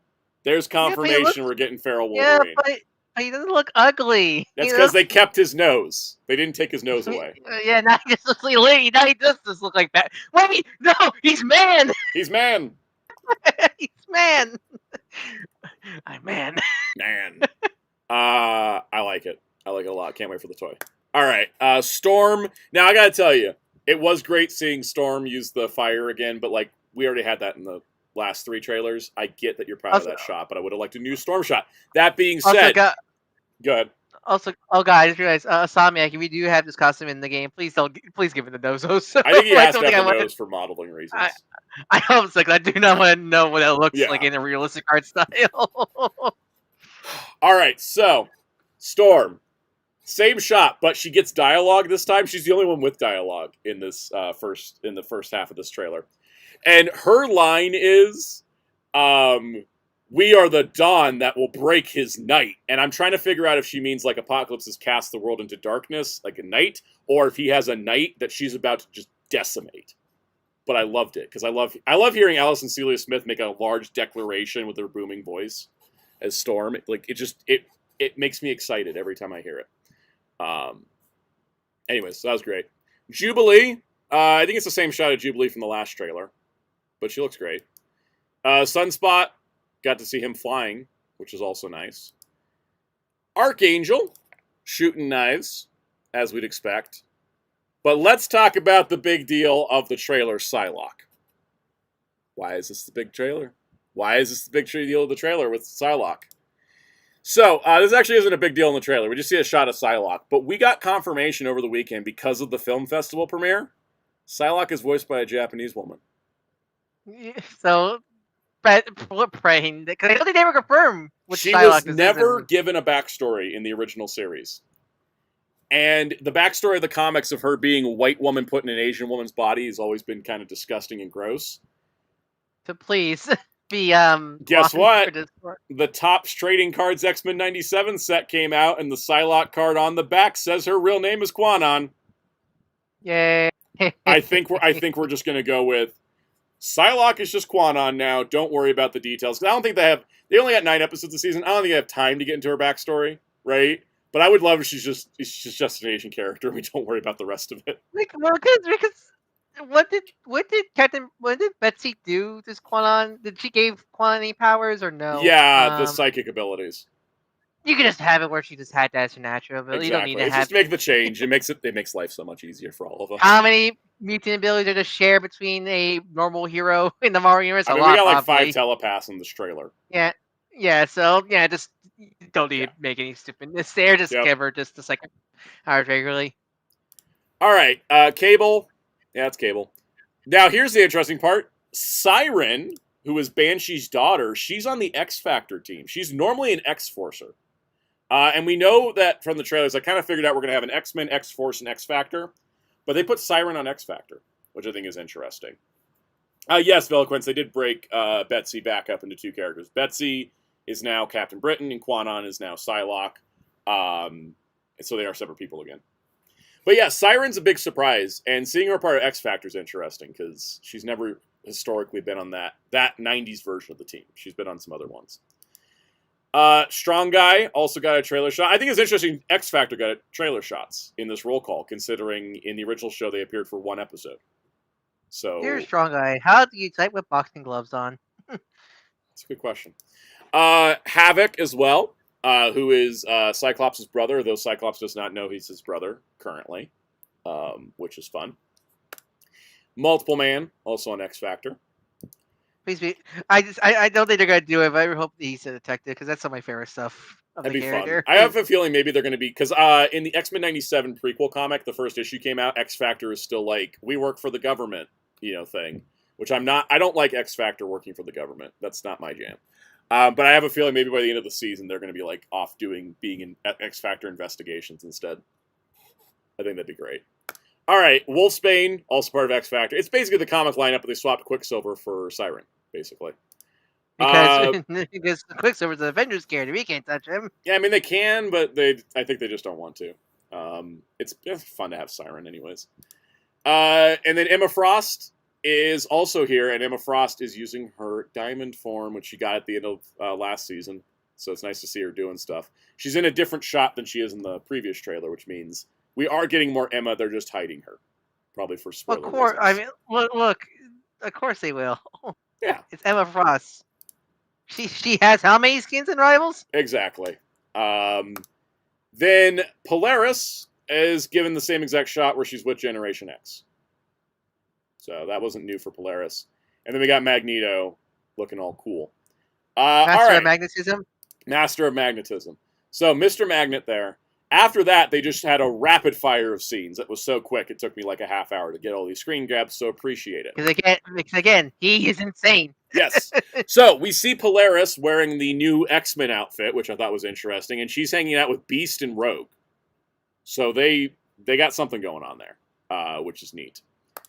Then we got Forge and No-Nose, or I can't call him No-Nose Wolverine because he has a nose. Feral Wolverine working together, which is interesting as well. We got Jubilee wearing headphones in battle. Same. Then we got, Charles and Eric. Just, being Charles and Eric. Then we got a shot of Apocalypse, which we've seen before, but I wanted to point out that like Magneto throws swords at him at one point, and Apocalypse has like this insane rage face before he throws a drill at Magneto and shows that Apocalypse is gigantic, which means their Marvel Legend figure that was made to order last year, not when the show aired, is going to be the proper size. They probably did that early so people can have it by the time Season 2's out. Yeah, also Season 2 was supposed to come out last year, so I think that was probably Hasbro was like, well, it's already on the calendar. Will we get more Ultraman Yowie this season? Oh, definitely. I mean, I had a shot of Charles and Eric there for a second. Where was it? Look at that. Look at those old guys. Their breakup was what caused all this. Anyways, So, I love everyone's like X-Men is like one make a long Old Man Yowie fan fiction. It really is. Which is fun. So Veloquent says, appreciate your insane work you impose on yourself. Someone's got to do it right. Exactly my thoughts. I was like, no one else is going to do it like this. I got to do it. Now, AR says, so the original show need to be watched to fully appreciate 97. I don't think so. I think you can jump in with season 1. It's been pretty new viewer friendly. It helps a lot, but yeah, you don't need the watch. You don't need to. But if you were like, hey, it seems like Apocalypse is the big bad of the season, and from listening to reviews and watching reviews and reading reviews of the new season, I can definitely say for certain this is an Apocalypse-heavy season. If you wanted to do a little homework, here's 10 episodes for you to watch. You should do a short. I probably should, yeah. Guide. So here is the episodes. So I put together 10 episodes. These are the major ones that feature Apocalypse, which also feature Archangel, Psylocke, and Cable. So you're getting all your catch-up. And then there's one episode that features Polaris and X-Factor. So I put the titles up on the screen, but it's Come the Apocalypse. He has a cameo in the previous episode, but the previously on X-Men recap will give you everything you need to know. So we got Come the Apocalypse, the Time Fugitives 2-parter, Obsession, which is also connecting to the Archangel story, Cold Comfort, which doesn't feature Apocalypse, but features Polaris, Iceman, and X-Factor, who have all appeared in the trailers so far. Then the Beyond Good and Evil 4-parter, which introduces Psylocke, and then the Fifth Horseman, which was the last episode featuring Apocalypse in the original series. So if you want to watch some episodes to prep, those are the episodes I'd recommend prepping for. But otherwise, you could just jump in. They'll tell you everything you need to know. They don't write the show and produce the show expecting people to have seen 76 episodes of a show from the 90s. So. Stand out. What is this, Doctor Who? Yeah. So there you go. Yep. It's funny because later it says, to me it's confusing with Xavier being treated as dead at the beginning if you're new. The show assumes you remember the finale of the 90s show. Not really. Because at the end of the 90s show, they see Professor Xavier go off to space and that he's totally alive. And yet they spend the first episode going, he's dead. And it's more like he's never coming back, but they kind of treat it like he's completely dead. I think if you know X-Men in general, like Professor X or like Charles Xavier's next, I think you could be fine. Yeah, like you can't walk into the show with zero X-Men knowledge, but if you've seen like the movies and some of the other shows, you'll be fine. You have to have a little knowledge, otherwise you will be lost. They're not going to introduce you like Jean Grey and Rogue and stuff, but the show's very well done. And the new season has gotten higher reviews than the first season. So, all right, before we get to my last crash out of the day, I want to talk about some toy news. I gotta put some space in between these so I don't die. Let's talk toys, starting with Yolo Park's Black Arachnia model kit, because we got some preview images. Because she has a light up feature with her eyes, as it's called light piping. Hey Hasbro, remember light piping? I miss light piping. I miss light piping. Her legs are articulated, the spider legs, at multiple points. Her claws are articulated. She's got good range of motion in the torso and the hips and everything. She's got drop-down hips. She's got nice paint details. I'm very excited about this because I actually were looking forward to the Yellow Park Beast Wars kits because somebody's got to make Beast Wars, right? I mean, you put Yellow Park in and Blocky's and Takara. Takara's even... Right? Takara's got Gigastorm and Galvatron. Yeah. God, have you heard the leaks of the next Defender wave? God, Blockies, why are you playing so much ball? And Hasbro, why are you failing miserably at it? Yeah. Oh yeah, that's a good point, Blade Raider. Yeah, 97 assumes you know he's not dead while having everyone treat him like he is until they cut to him in his episode in space. Yeah, that's probably like the one hiccup in the season for new viewers. Anyways, we also got a preview of Megatron where his dinosaur mouth opens. You can put a blast effect in. Oh my God, that guy can kick high. Yeah, you also got the toothbrush, got the shoulder movements. Like, this is what I do. See, the thing is, I like when the figures look like the cartoon, like when they're like this. Because I don't like the Masterpiece stuff because they're way too complicated.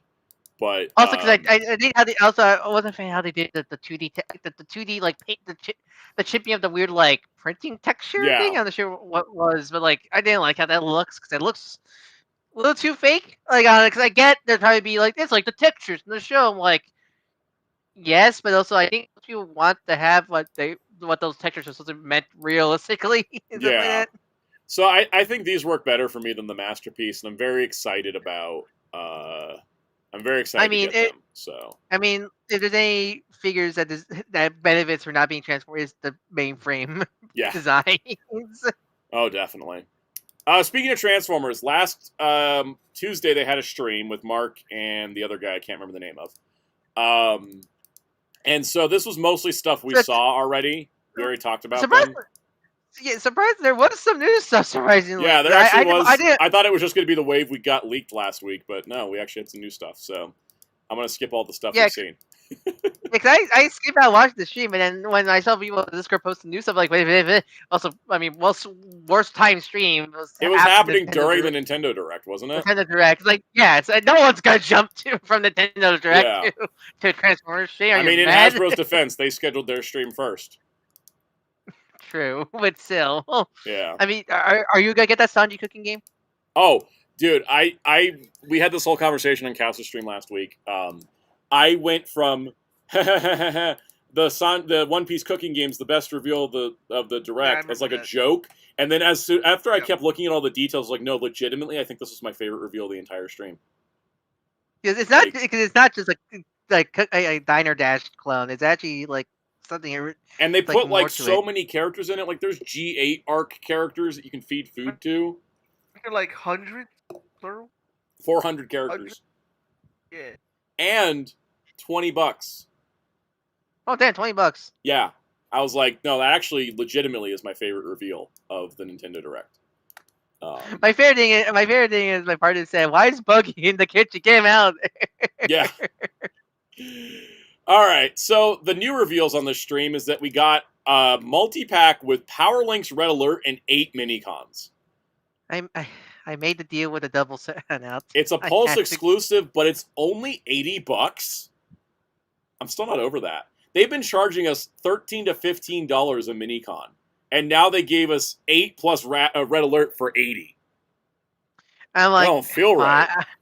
I went fine because I had every other Armada figure besides Nemesis Prime and Tidal Wave, so I figured why not? On Tarling Shot. And I figured why not? And so I had to make the deal with the devil. Like compared to the thing is like $80 is still a high price, but like compared to normal Hasbro pricing right now, they gave us 8 Minicons for $37 if Red Alert's a $43 figure. Like, that's crazy to me. I'll take it. But, you know, it does help that, let's see, the 3-star, because it's the 3-star, it's the Star Saber now, but now it's the Dark Saber. Yeah, it's the Dark Saber, so those are all repaints. Wind Shear is a repaint, because they did the Shattered Glass version. Red Alert's a repaint. And they gang molded Leader 1 and Long Arm together, and Swindle and Sparkplug together. So, that was crazy. So, Veloquence, yes, they have been overcharging for the Minicons before. This is why it's weird to see them undercharging now. They went in the other direction. Because we still need, let's see, we need Ramjet. So, yep. Commodore. I always forget. Commodore. Technically, the Sky Boom Shield to complete the weapons. I have a weird feeling Overlord's going to come with the Sky Boom Shield. Yeah. And technically that's it because they never did any of the Starscream repaints. Yeah, so I think what they're gonna do is they'll do another pack like this with like maybe the Thundercracker colored Starscream. They could do Nemesis Prime toy only minicon, but since he was a Pulse exclusive, they came with minicons. Yeah. I don't know. Also, goddamn, that thing sold out. They didn't, and also they didn't do Power Links Jolt. They did regular Jolt with Power Links. Yeah, so they're sticking to the show colors. Yeah, they're gonna re-release because they've been like re-releasing a bunch of Pulse exclusive guys onto like other retailers. If they release Nemesis and Power Links Hotshot, I would bite at this point because because they typically need to do. Do you need to do Power Links Optimus, but as just the cab since we never. I think they're going to do Power Links Optimus as the full thing. I just have a feeling it's going to be the entire trailer setup because we never see the full Super Mode version of Power Links Optimus, right? Because we don't, but they also sold it as a toy originally, and it's an Optimus Prime. Yeah. So Requiem blasters with Jetfire Peacemaker. Jetfire, yeah. So we just have to wait and see. Oh, that's right. Psychos did bring up a good point. We got Wheeljack's minicon, so technically Nemesis Prime would get his. Yeah, you're right. Windshear's never in the cartoon. Neither was Ramjet. Yeah, so they're toy only, so I can see them doing those ones also. Blade Vader also brings up a good point. Yes, there are no pegs for these minicons.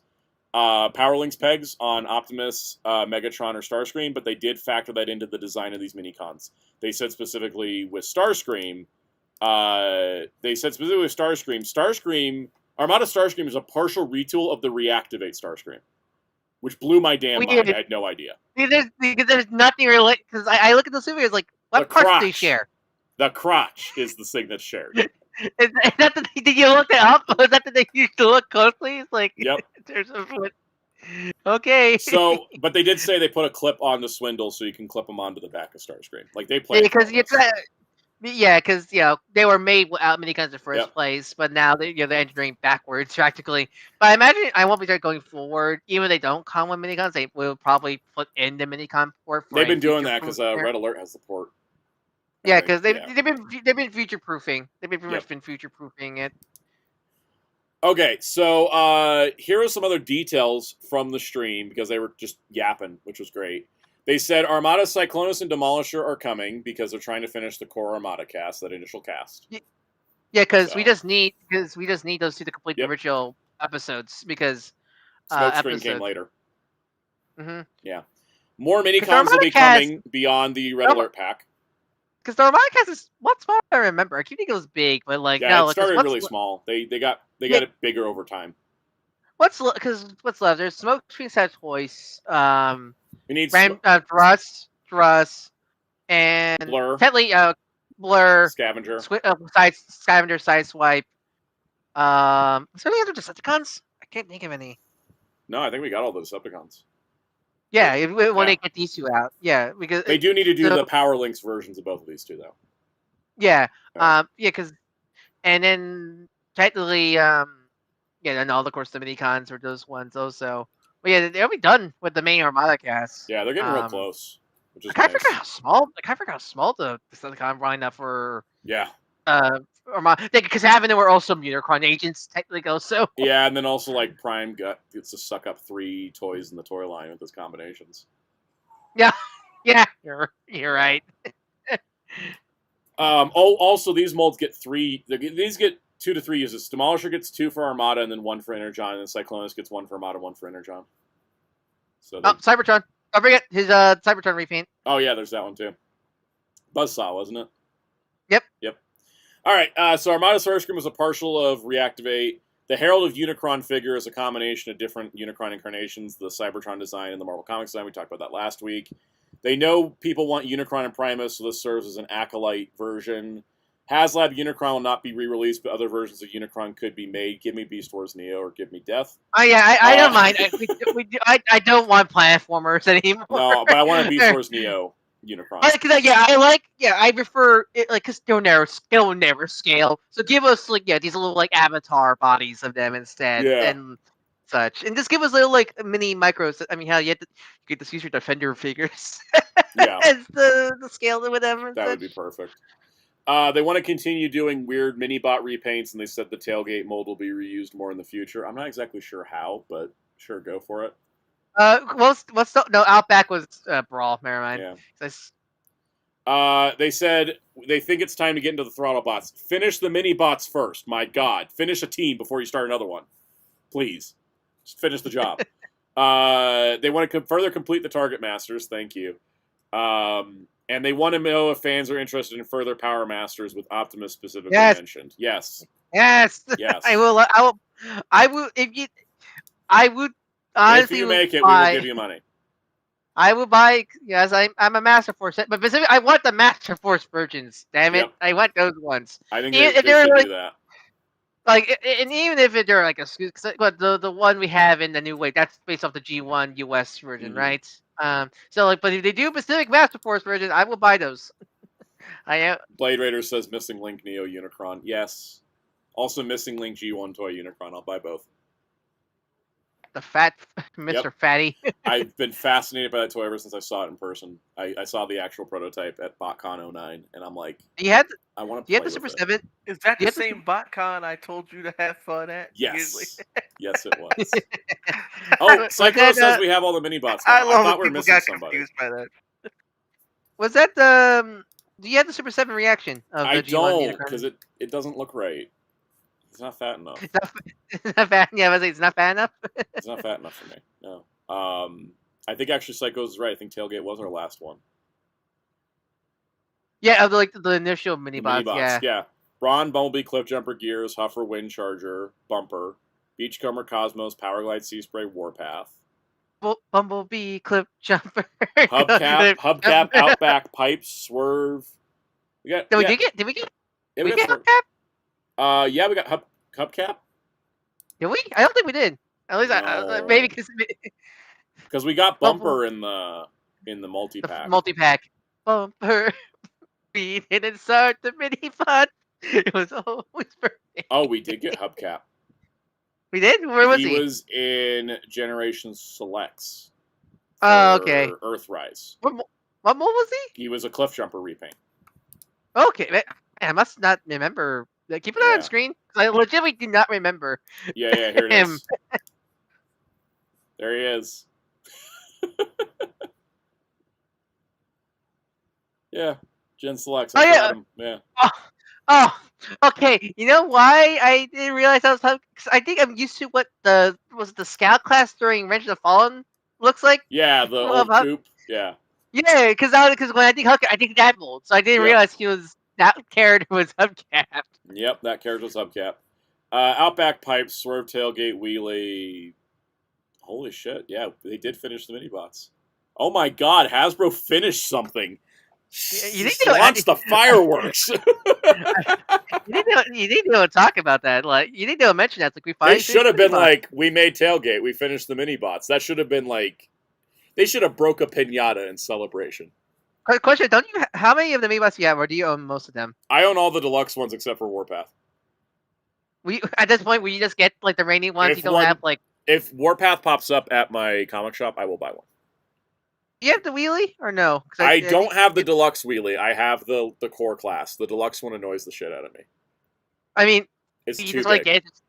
Do you just want to go get it to complete the mini bot collection? No, you're not it's the wrong size. I'm not that committed. I'm also good with old generations Warpath if I never get the newer one. That toy is so good. I mean, that's so really. I love that figure, but he definitely does take like a sword out. You put it with the rest of the mini bots. Yeah, like Wheelie still looks good as the core class, right? Because he also is in the cartoon. He's smaller than the rest of them. But I do kind of want the Kingdom Warpath now. They should do a reprint of him because he was like the first one, not the first. Yeah, but he was one of the early ones. It was Clifton was the first. Then Warpath was the next. Then Cosmos was next. I want to say. Yep. All right. Well, the apology tour continues. They're going to have an event at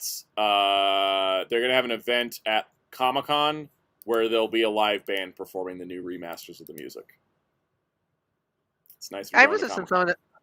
I listened to some of them. They're actually not bad. I think I do prefer some of the original versions of them, but they're not bad, honestly. It's not one of those cover albums that made me go, "Oh God, why'd you make it?" I think I still like, if I'm going to listen to one top to bottom, it's probably going to be still the original. But I think this is actually a really good remix album. Which one offends you? I don't think any of them offend me yet. but I haven't heard them all. So. No, not for Transformers, but this other cover. Oh, other cover albums? Tron Legacy Reconfigured. Oh. That's an affront to my ears. I didn't know they made one of those for Yeah, Legacy. they did. It was all non-Daft Punk artists that came in and did remixes. Oh, why you do that? Why were you... I know.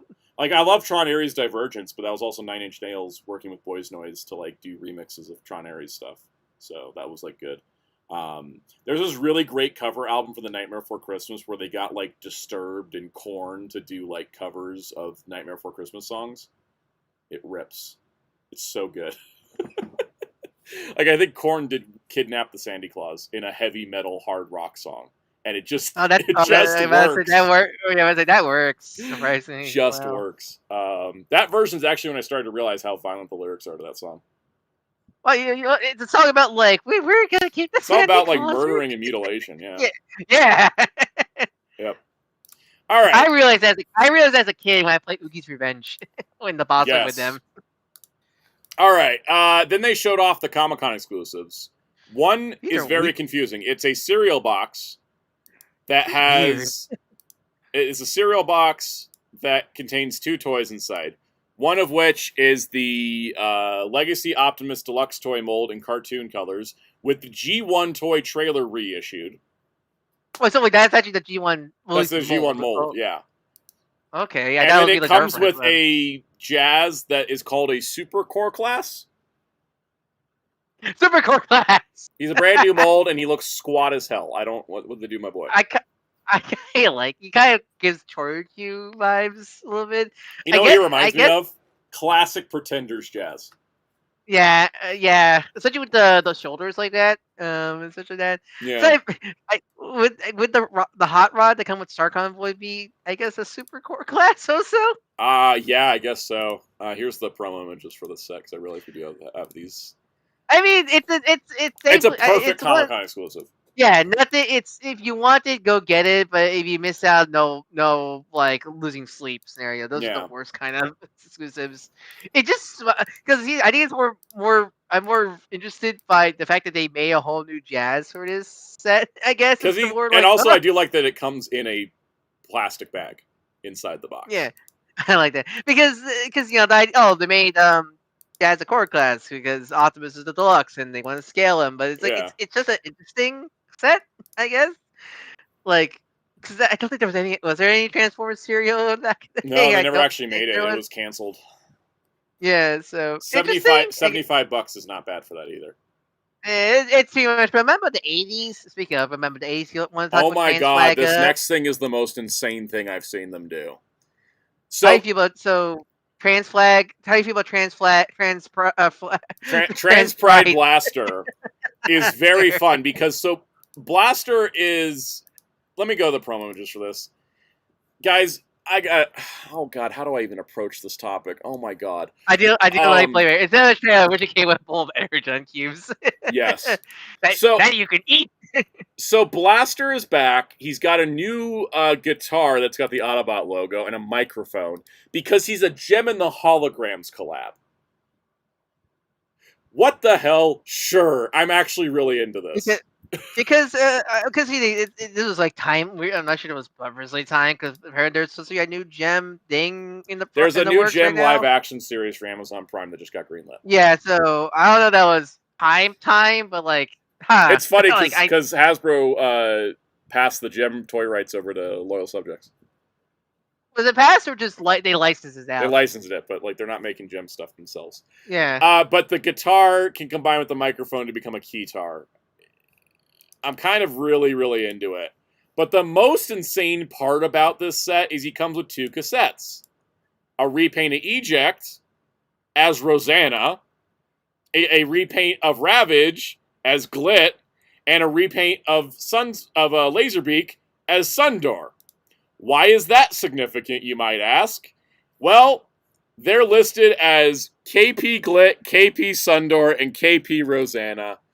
Guys, it is in the year of our Lord 2026. Hasbro's officially made new Kiss Players merchandise.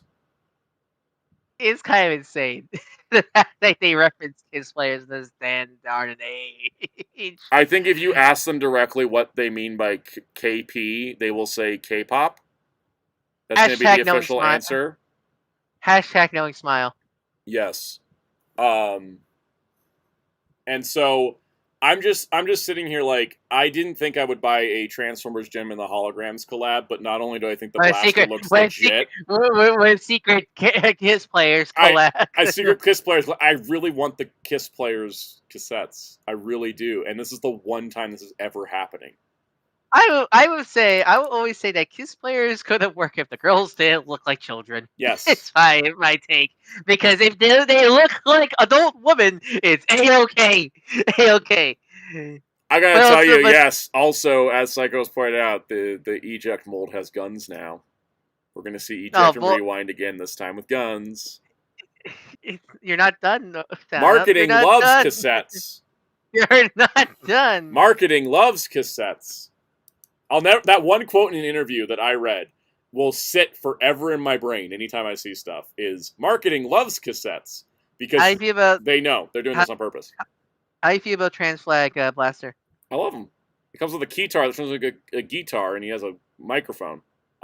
I will buy this set. If for some reason it's impossible to get after the convention, like some of the G.I. Joe exclusives have been, I just want it though. Like it's. So... I don't think it's gonna sell. I think again, I feel like the problem with the G.I. Joe ones is there are important stuff that people want. Snake Cobra Commander. Yeah, this is like novelty stuff. This is all novelty stuff that I don't think it's gonna sell immediately. I want it. I will spend $60 for that. I have no problem. I will buy that. Avery is cool says, as a trans woman, hyped for this. Exactly. That's the other part that's great, is that they like, look, trans flag. Look, we got trans flag blaster, we got lesbian flag RC. We just need like an ace flag transformer and a gay flag transformer, and we're like good, right? Is there any other missed? We need Knights Generation style Night Scream. Yes. And then repaint Night Scream into the is there a non-binary flag? I don't know if there is. Anyways. Oh, sure is. Chat, tell us. I do know there's an asexual flag, and I think that Night Scream screams asexual, so. Nightshade, not Night Scream. That's Beast Machines. Nightshade. Sound like so I don't like the new Ravage in Laserbeak. I love it. Yes. No, you're totally calling me out on that. That's accurate. I don't like this mold as Ravage. I don't like this mold as Laserbeak. I'm fine with it being Glit and Sundor. I know that sounds hypocritical in some way, but I have no problem with them as Glit and Sundor. I don't like them as because they're advertised as cartoon accurate Ravage and Laserbeak. They don't work for me, but as these two, fine. Appearance said yes. It's the purple, yellow, black, and white flag. Purple, yellow, black, and white on Nightshade would be so damn cool. That would be a really good color scheme. Honestly. That would look amazing. I want that. I would. Yeah, I love this. I mean, come on, guys. The franchise is called Transformers. We need more trans reps. The Transformers. Psycho said, "Put the SS Laserbeak weapons on the Earthrise ones." Perfect. Yeah, I agree. That's great. So, if you guys, I don't have anything more to say on this. I'm just very happy. Like, honestly, this set brings me joy for some reason. In a way I can't totally explain, but I really like it. You know what it is? It feels fresh and interesting for the collab line to do. You know, honestly, it wasn't for the leaks. This expansion was actually not bad at all.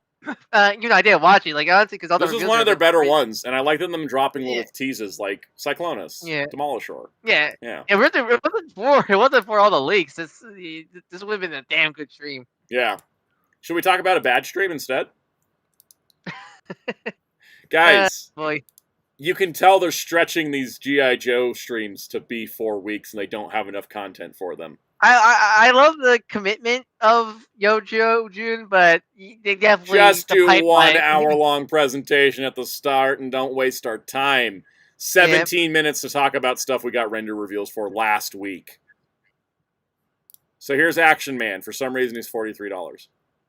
Action Man. I don't know why he's I don't know why he's so expensive, but he looks neat. Because he's a deluxe. Because then you look at deluxe figure. Right? Yeah, but his accessory loadout is the exact same as Outback's plus 2 little grabby things. So he's not really a deluxe accessory count, but it's licensing. It's the you aspired to be. I have Mainframe, and I never opened him, and he has the same exact head thing, same hat mold. That's the other thing. The only new tooling on this Action Man is the heads. Everything else is reuse. Why is he $43? Yeah, but with a T-shirt and everything, this is just that. Mainframe also had a T-shirt. Did he? I forget. It was also a generic gray shirt. We also got to see the giant cannon with Grand Slam. I vote for the one. Anybody who's also in the server, we need to have a hunt for all the figures that look like Soundout. You'll find a lot of them because at a lot of angles, I am generic white man. The cannon's neat, but I didn't want to spend $85 on it. And then the clutch with the V2 vamp was like $110, which is like the same price as the original. So I was like, okay, that's not bad. Hey, I was say as long as it's the same price, I don't mind. Yeah, it technically comes with more because it's got the missile launcher. Well, that's cool. That's nice. And the canopy from the Stinger. So, is there another G.I. Joe stream tomorrow? Wednesday. Sure yeah. Yep. They also said they're not doing any name reveals because they've done too many name reveals. But they did have a render. Yeah, they realized it. So they did have a render reveal for the rescue guy, which we'll probably see on Wednesday, and then the Dusty and Dusty and whatever his dog's name is, which we'll probably see on Wednesday. That's his name. Yep. Sandstorm. It's Sandstorm. Sandstorm, yeah. So we'll probably see those on Wednesday. I think either it's going to be this week or next week we'll get a wave reveal, and that will be a little bit more exciting. Because you know what it probably is going to be? I bet, shot in the dark, just a guess. This week we're going to get Dusty and the rescue guy plus a retro wave, and then next week we'll get a full retail wave. Have you ever Comic-Con exclusive for Joe yet? Yes, it is the 2-pack of Shipwreck and that lady, and the Fatal Fluffies. So, yeah, I love saying the word Fatal Fluffies. What is that? What you need to see the episode. They're like gremlin. You know how you don't feed the gremlins after midnight? It's like if you fed a gremlin after midnight and it turned into a 9-foot-tall ox creature that could kill you in your sleep. This is like a team of T-87. Yep. Look, I said the Sunbow cartoon was good. I never said it wasn't goofy. No, that's what I like about the Sunbow cartoon. Yep. All right, so we got more. They got Bandai toy news now. Not yet the crash out. I'm saving it for the last moment. We're that's the last one. Maybe the last one. I'm gonna be so tired after I crack out about this. I wish we could afford you clown makeup for the last bit.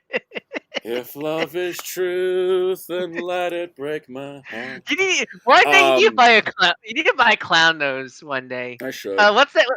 Oh no, you can do. What's the Isn't there usually a charity about Red Nose the clown Day? Nose? Yeah, you should do that. Should donate and get one of those noses. Yeah, so you can fully, act like the clown. I'm getting there. I'm getting there, Des. Getting close to just being buggy full time. All right. So Bandai announced, unsurprisingly, the Memorial Edition Tegasword version Uni for the Universe Warriors. Yeah, when you put this in the machine, when you put this in the machine, I was confused for a second. Like Uni. Take what? Yeah, I was so confused. It comes with the 50th Gojuger ring that we saw packed in with the figure art, as well as the black headed Tegasword. Why is your Ranger just fancy in the photo? I don't know. He's just standing there menacingly. For some more details on this, we go to Spin Dash posting in the Discord server. Also, man, what's happening to Racer Red's suit? It's getting a little too wrinkly. It is. They're using that loose fabric. So this is coming out in December, 22,000 yen. It is, of course, the silver version. It has new BGM dialogue and applause detection buttons over the deluxe one. It pretty much is the gold one, but they added some different music and sound effects. It's pretty much the whole story here. It's like the gold one, except it added some extra stuff. It will have unique sounds for each of the 50 Sentai rings for each of the Universe Warriors, so that's pretty nice. And then, of course, it has its Tegasword mode for the robot mode, and it has data card compatibility. Question: does one sound effects in it just whoa, whoa, whoa, whoa, whoa, whoa, whoa, That'd be whoa, nice. whoa, whoa, whoa, whoa? That's like the only time. Like the only time was interesting. It goes through when they literally just got Koga's actor in it and did the Garo transformation. Yeah, and then his actor got into a scandal, so he's not part of the data cards. Wait, what? Oh God. So, anyways, there will be data cards that work with both the silver and gold. Sorry, go ahead. Wheels? I was just telling you that he was canceled for not paying alimony. Yeah. Anyways, the data cards are going to be they'll work with either Tegasword. Obviously, they work with either. And they've got 5 of them. So there's one which is Don Momotaro and Goju Wolf. There is one that is Gao Red and Goju Leon. There's one that is Red Racer and Goju Tyranno. There's one that is which one is that? The Rearranger one. There's Rearranger and Goju Eagle, and then the last one is Shinken Red. So it's both the female Shinken Red and then Fire Candle is Shinken Red. Yes, once again, no Sumino. Damn, no. Damn, they couldn't get Sasuke back for this? No, apparently not. It's like, Psycho said, I'm surprised there's only 5 data cards. I'm like, yeah, I'm kind of surprised too. I thought they would have maybe gotten Ninja Red, Sasuke, maybe the Lupat duo would have been fun. Like, there was more options, but that's the ones they chose to do. So, I know they want to have like conversations between Gojujers and Universe Warriors that they had storylines with, but I would have preferred if it was just 2 Universe Warriors per card instead of. I know they want to overcomplicate things and make you buy more DLC. That's how it works. I'm aware. I'm very aware. I'm not buying any of that. I got a gold Tegasword coming, and I'm good. I don't need no data cards. I don't need no silver Tegasword. I would get gold Goju Polar's like little fist thing. When there's no data card with Gamamon's evolution line, what's the point? Exactly. I tried plugging that into my Tegasword, or my King Odra Caliber. It didn't fit. They're not the same size after all. There's no war criminal noises. Nope. I couldn't get the Jellymon to work in the Odra Caliber. So you don't like tax evasion. Yeah. Oh, Psycho is I would buy Tega June. I just don't really want the silver one. I'll buy Tega June though. Is that the gun? The gun, yeah. Also, I don't care. I don't like most of the Gozuger music, so that's not a selling point for me. And I love the King Odra music, and I didn't buy those data cards, so I can keep my priorities straight. I know what I'm doing. Sure. Sure. I have 4 Nightwing books coming. Anyways, so I like your insanity's measured by how many omnis you get. Yes. SH Figuarts Dark Zagi went up for pre-order and then sold out in Japan, but I think he's still up on the US side. But he's getting a second batch. So you too can get Satan. Yes. We pre-ordered God a couple weeks ago, now we get Satan. Isn't that fun? I love Ultraman. So yeah, there's Dark Zagi. I mean, there's not really much to say. It's there's Dark Zagi. There he is. Yep. All right. And then we got Alien Zarab's 60th Anniversary Edition, which is just Alien Zarab with extra accessories for the 60th. Hooray! Okay, guys, I have been waiting long time for SH Figuarts Nico Robin. It looks amazing.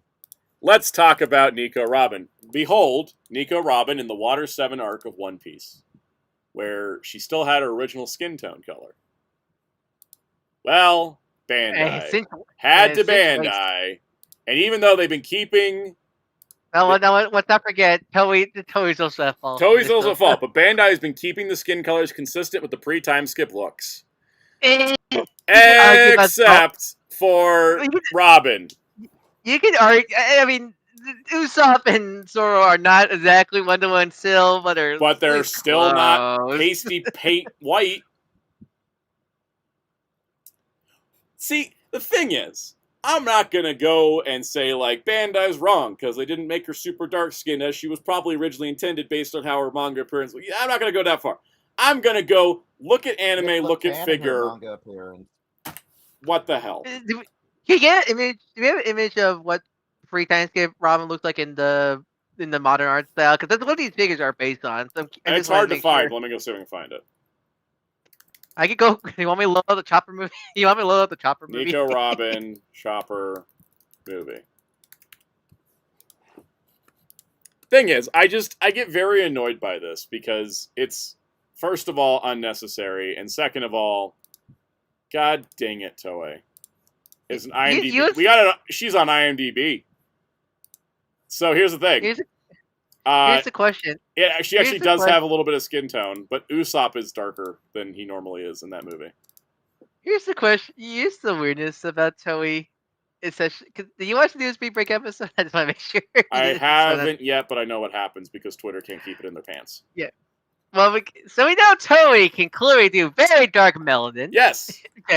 Very, because that new Digimon in Beat Break is currently dark skin. Yes. So what's up with the One Piece team? I think I'm trying to question this point. I want to know why Sanji has darker skin tone than Robin. Why does, like, I know Luffy having darker skin tone than Usopp's been a thing in the anime, but like, they at least made Usopp darker than everybody else. Zoro's a little too light, but he's still darker than Luffy, Sanji, and Nami. Why is Robin the one that they decided, like, yeah, no, let's do the modern whitewashing on Robin? It's just very disappointing because it's like, it's not consistent now, right? Like, it's not consistent with how they've been doing this. I mean, Chopper, I know people don't like the Chopper because he's clearly based off the redesign, like, chibi head look for him and not the fat boy of the Free Time Skip also. Yep.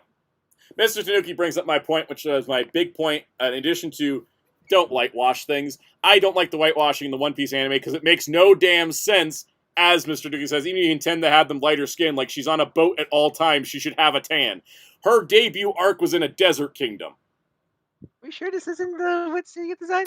Yeah, exactly. No, the thing is, this is my problem with all the whitewashing in One Piece, is they are on a boat most of their days. They are in outdoor islands and settings. These people would all have tans, even the skeleton. So why are they getting lighter over time? They should be getting more tan over time. Yeah, little clothing Nami wears. Exactly. And also, like, Robin is not wearing that much. You know, like... It's such a depending on which outfit. Exactly. So, I'm annoyed by this. I'm not crashing out as hard about this as I was. I think the crash outs of the day are progressively less intense, right? Doctor Who wasn't as intense as Mass Blind Bags. This is definitely not as intense as Doctor Who. But I just specifically want a Robin that looks like the anime. I mean, I want one that looks like the manga, but in the anime.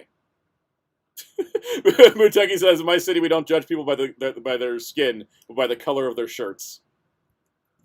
I don't know where you live, but I would find that hilarious if someone's wearing a green shirt and everyone's just like, outcast them from society. They can't wear green. Oh, no, that's because they're not red shirts. Oh, God. It's on the Star Trek ranking system. Your shirt color is your division color. Yeah, you just get killed instantaneously. Yeah. By the way, I did look up what the Sailor Pluto figure art looked like. Oh, what did it look like? Let me pull it up. So this is the problem. Sailor Pluto gets browner for some reason in the manga.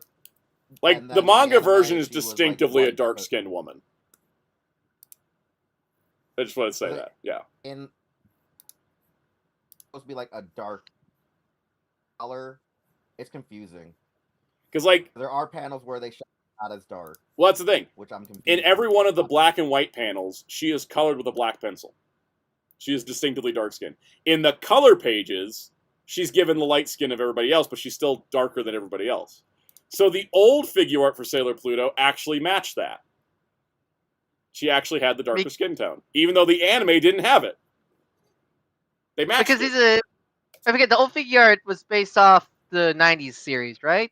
Yep. Yes, always. Yeah, because the newer ones aren't a newer one more. No, they're not crystal, but I think they're kind of crystal-ish. Yeah, Based on, right? they're crystal-ish. And then here's the thing: you go look at the anime color Sailor Pluto. Oh, all her melanin's gone. Sucked right out with a vacuum. Maybe it's the Digimon team that likes the melanin. I think so. Because look at that. See? So the re-release got rid of the skin tone. To be fair, there is still melanin in there, just not darker melanin, but there is still a tinge of color in there. Yeah, it's not enough melanin. It's just not enough, you know, especially for Sailor Pluto. Because if you look at Sailor Pluto artwork-wise, right? Like, let's pull it up. See, like in the anime, she's not even as dark as the first figure art was. Yeah, like the anime, she's still a little darker than everybody else. Like she's not pasty, right? And yes, still darker skin than Robin. In Crystal, she is whiter than post-time skip Robin though. To be fair, everybody in Crystal was pasty as hell because everything that show was my eyes bright. And then manga-wise, oh god, her skirt's short in Crystal. Yep. And manga-wise, here's a panel from her in the manga. Here's another panel from her in the manga. Right? That came in tiny. You guys can't see that. Look at that. Instinctively a dark-skinned character. That is specifically if you read enough mangas, that is specifically the shading they usually use for dark-skinned characters. Look, you want to know? Pick up any book, pick up any Bleach volume when you're reaching it. Perfect example right here. You can see, if you look at her compared to the other Sailor Guardians, distinctively dark-skinned character. That is like you can't. No, it's ass and butts. Yeah, that's not. You can't even argue that, right? You can't go actually with this. So I just kind of hate the whole light skinning of characters that appeared with darker skin colors before. You're still picking. You're still picking it up. I'm still gonna buy it. I didn't skip Usopp for being too light, or the Anime Heroes Usopp where he's white as hell, or that Usopp I pulled out of a Claw game. He's also pretty damn white. It's not much. There's basically nothing I can do about it. You know. I'm just gonna complain. Like I can't do anything about it because it's never gonna change because these companies suck. But yes, you can buy a second one, spray can it. It just masks everything. I might do that.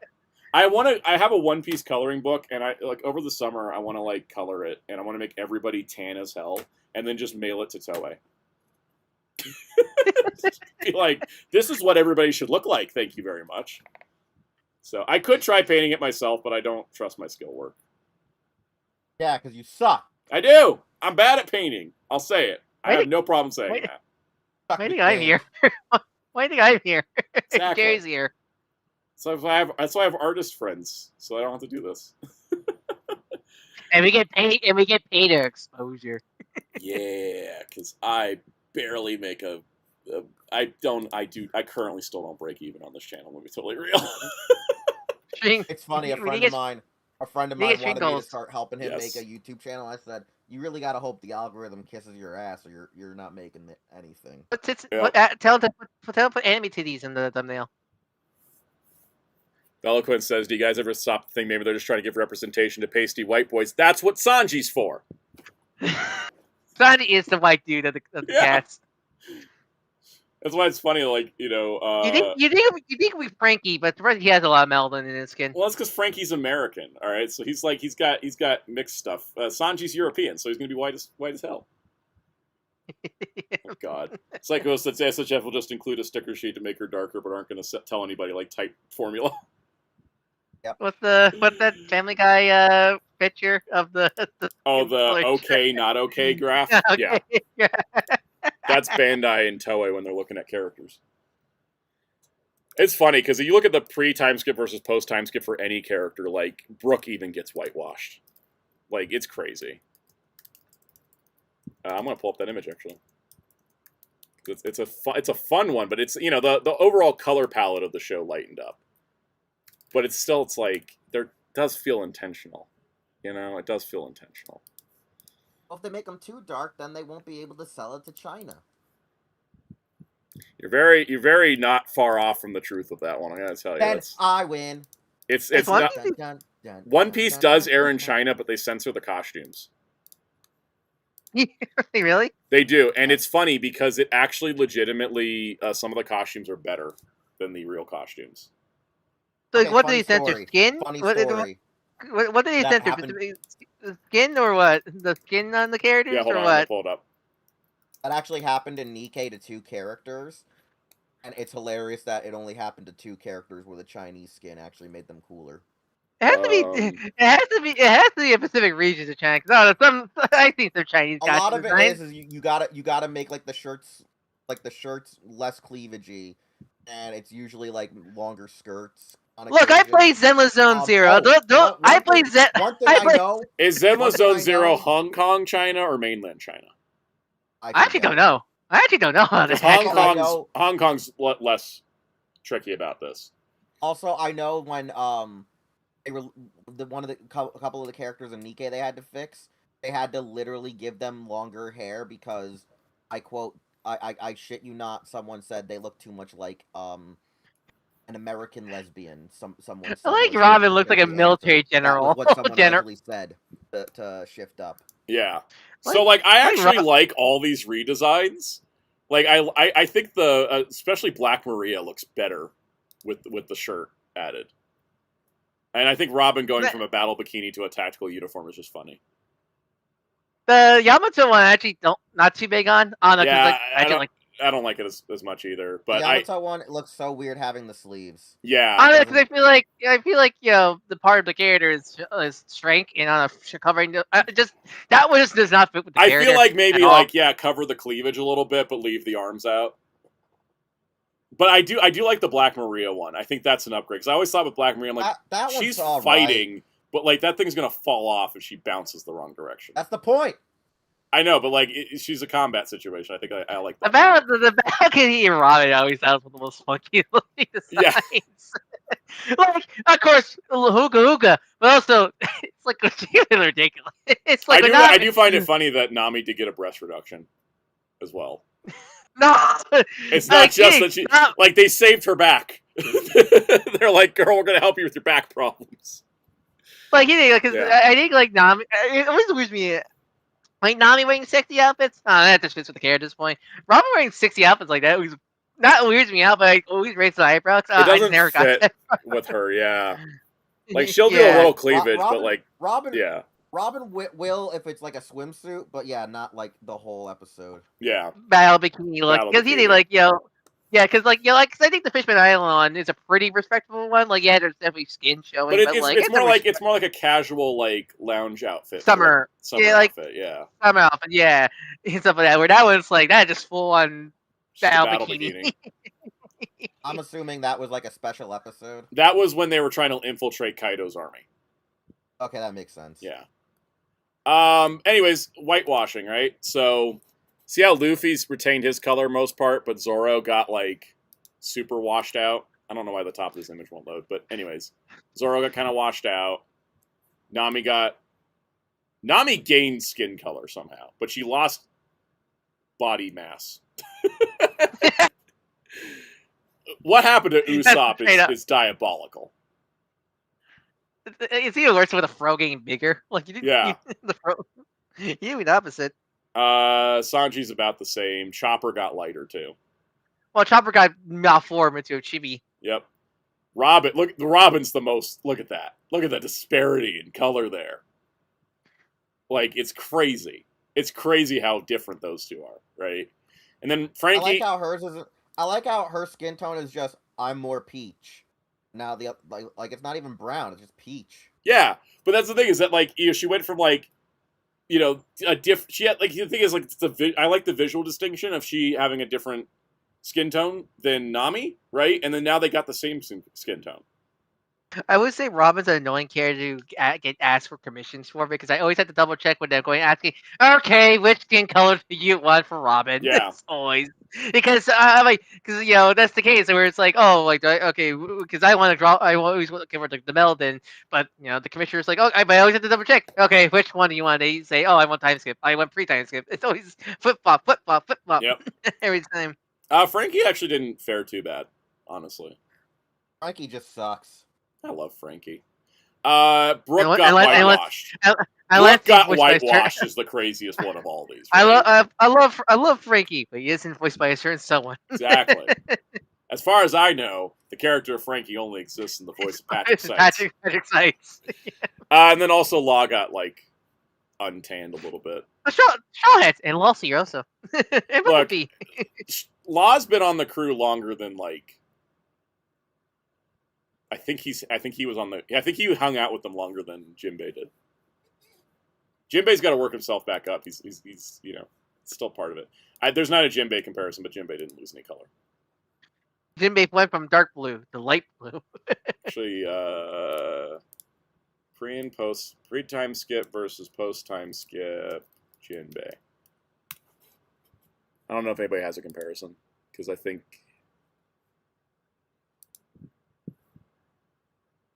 that's a Facebook post, so that's an Instagram post. I hate they don't load at full quality. Thank you, Pinterest. Where's Shanghai? Where does Shanghai? Where is Shanghai looking? Is that in Hong Kong, China, or in mainland China? Shanghai. That's mainline. Mainline. Yeah. So I question how does Mihoho get away with certain designs in their games? Then if they're mainland China. Yeah, Jinbei's mostly the same here. I was right. He is a darker blue. Yeah. Let's see. Okay. There's some good comments here. Where says, see, even Chopper, the skin is closer to this Earth, and that's how One Piece will end with the white screen of death. Or the sun is closer to this Earth, that's why the white screen of death, because the sun is closer to the One Piece Earth. Psycho said, did One Piece get an animation change when everybody became white? Yes. After they did the time skip, they came back, they had a new art style, and the entire color palette of the show was brighter, and that meant everybody's skin color went up brighter, too. Also, this is the thing, if you guys notice Sentai casting over the years, in the last few years, they've not been casting darker-skinned or even tanner-skinned actors. Everybody's been pretty pasty white the last couple of years. Veloquence says, as someone who hasn't made it to Part 2 yet, every time I see 80% of the crew are people I don't know, I get very excited to see who they are and why is there a skeleton. Why is there a skeleton? You'll see it. You'll see soon. It makes total sense, actually. In context, you're like, oh yeah, skeleton. I think it's it for our stream, though. I gotta use the bathroom. Will Brooke be the skeleton in the closet? Brooke be 9. Brooke is not the skeleton in the closet because he's very much made it distinctive that he is 100% obsessed with women. He is the closet. He is the closet. Other people hide in him. Also, it's funny because you meet Brooke, and then shortly after you meet the kung fu talking polar bear who does navigation for a pirate crew. Hey, Kalos, what do you do tomorrow? Me, I stream City of the Wolves. We talk about video games. Sound out. Yeah. 4 p.m. Eastern. Twitch.tv/FighterCouch. A whole lot more animated there. It's earlier. Yep. A lot earlier. Wheels. Speak your truth. What's our site? Yeah, check out our website, hero-club.com. Follow us across social media using Hero Club for Life. All right. And you can follow me at Dark Earth Fever Tree and on YouTube and Blue Sky. I do Archivist the one this very channel. If you want one at the end of the year, Blue Sky or through Discord, and out Discord protocol. Link in the description below. We have lore now.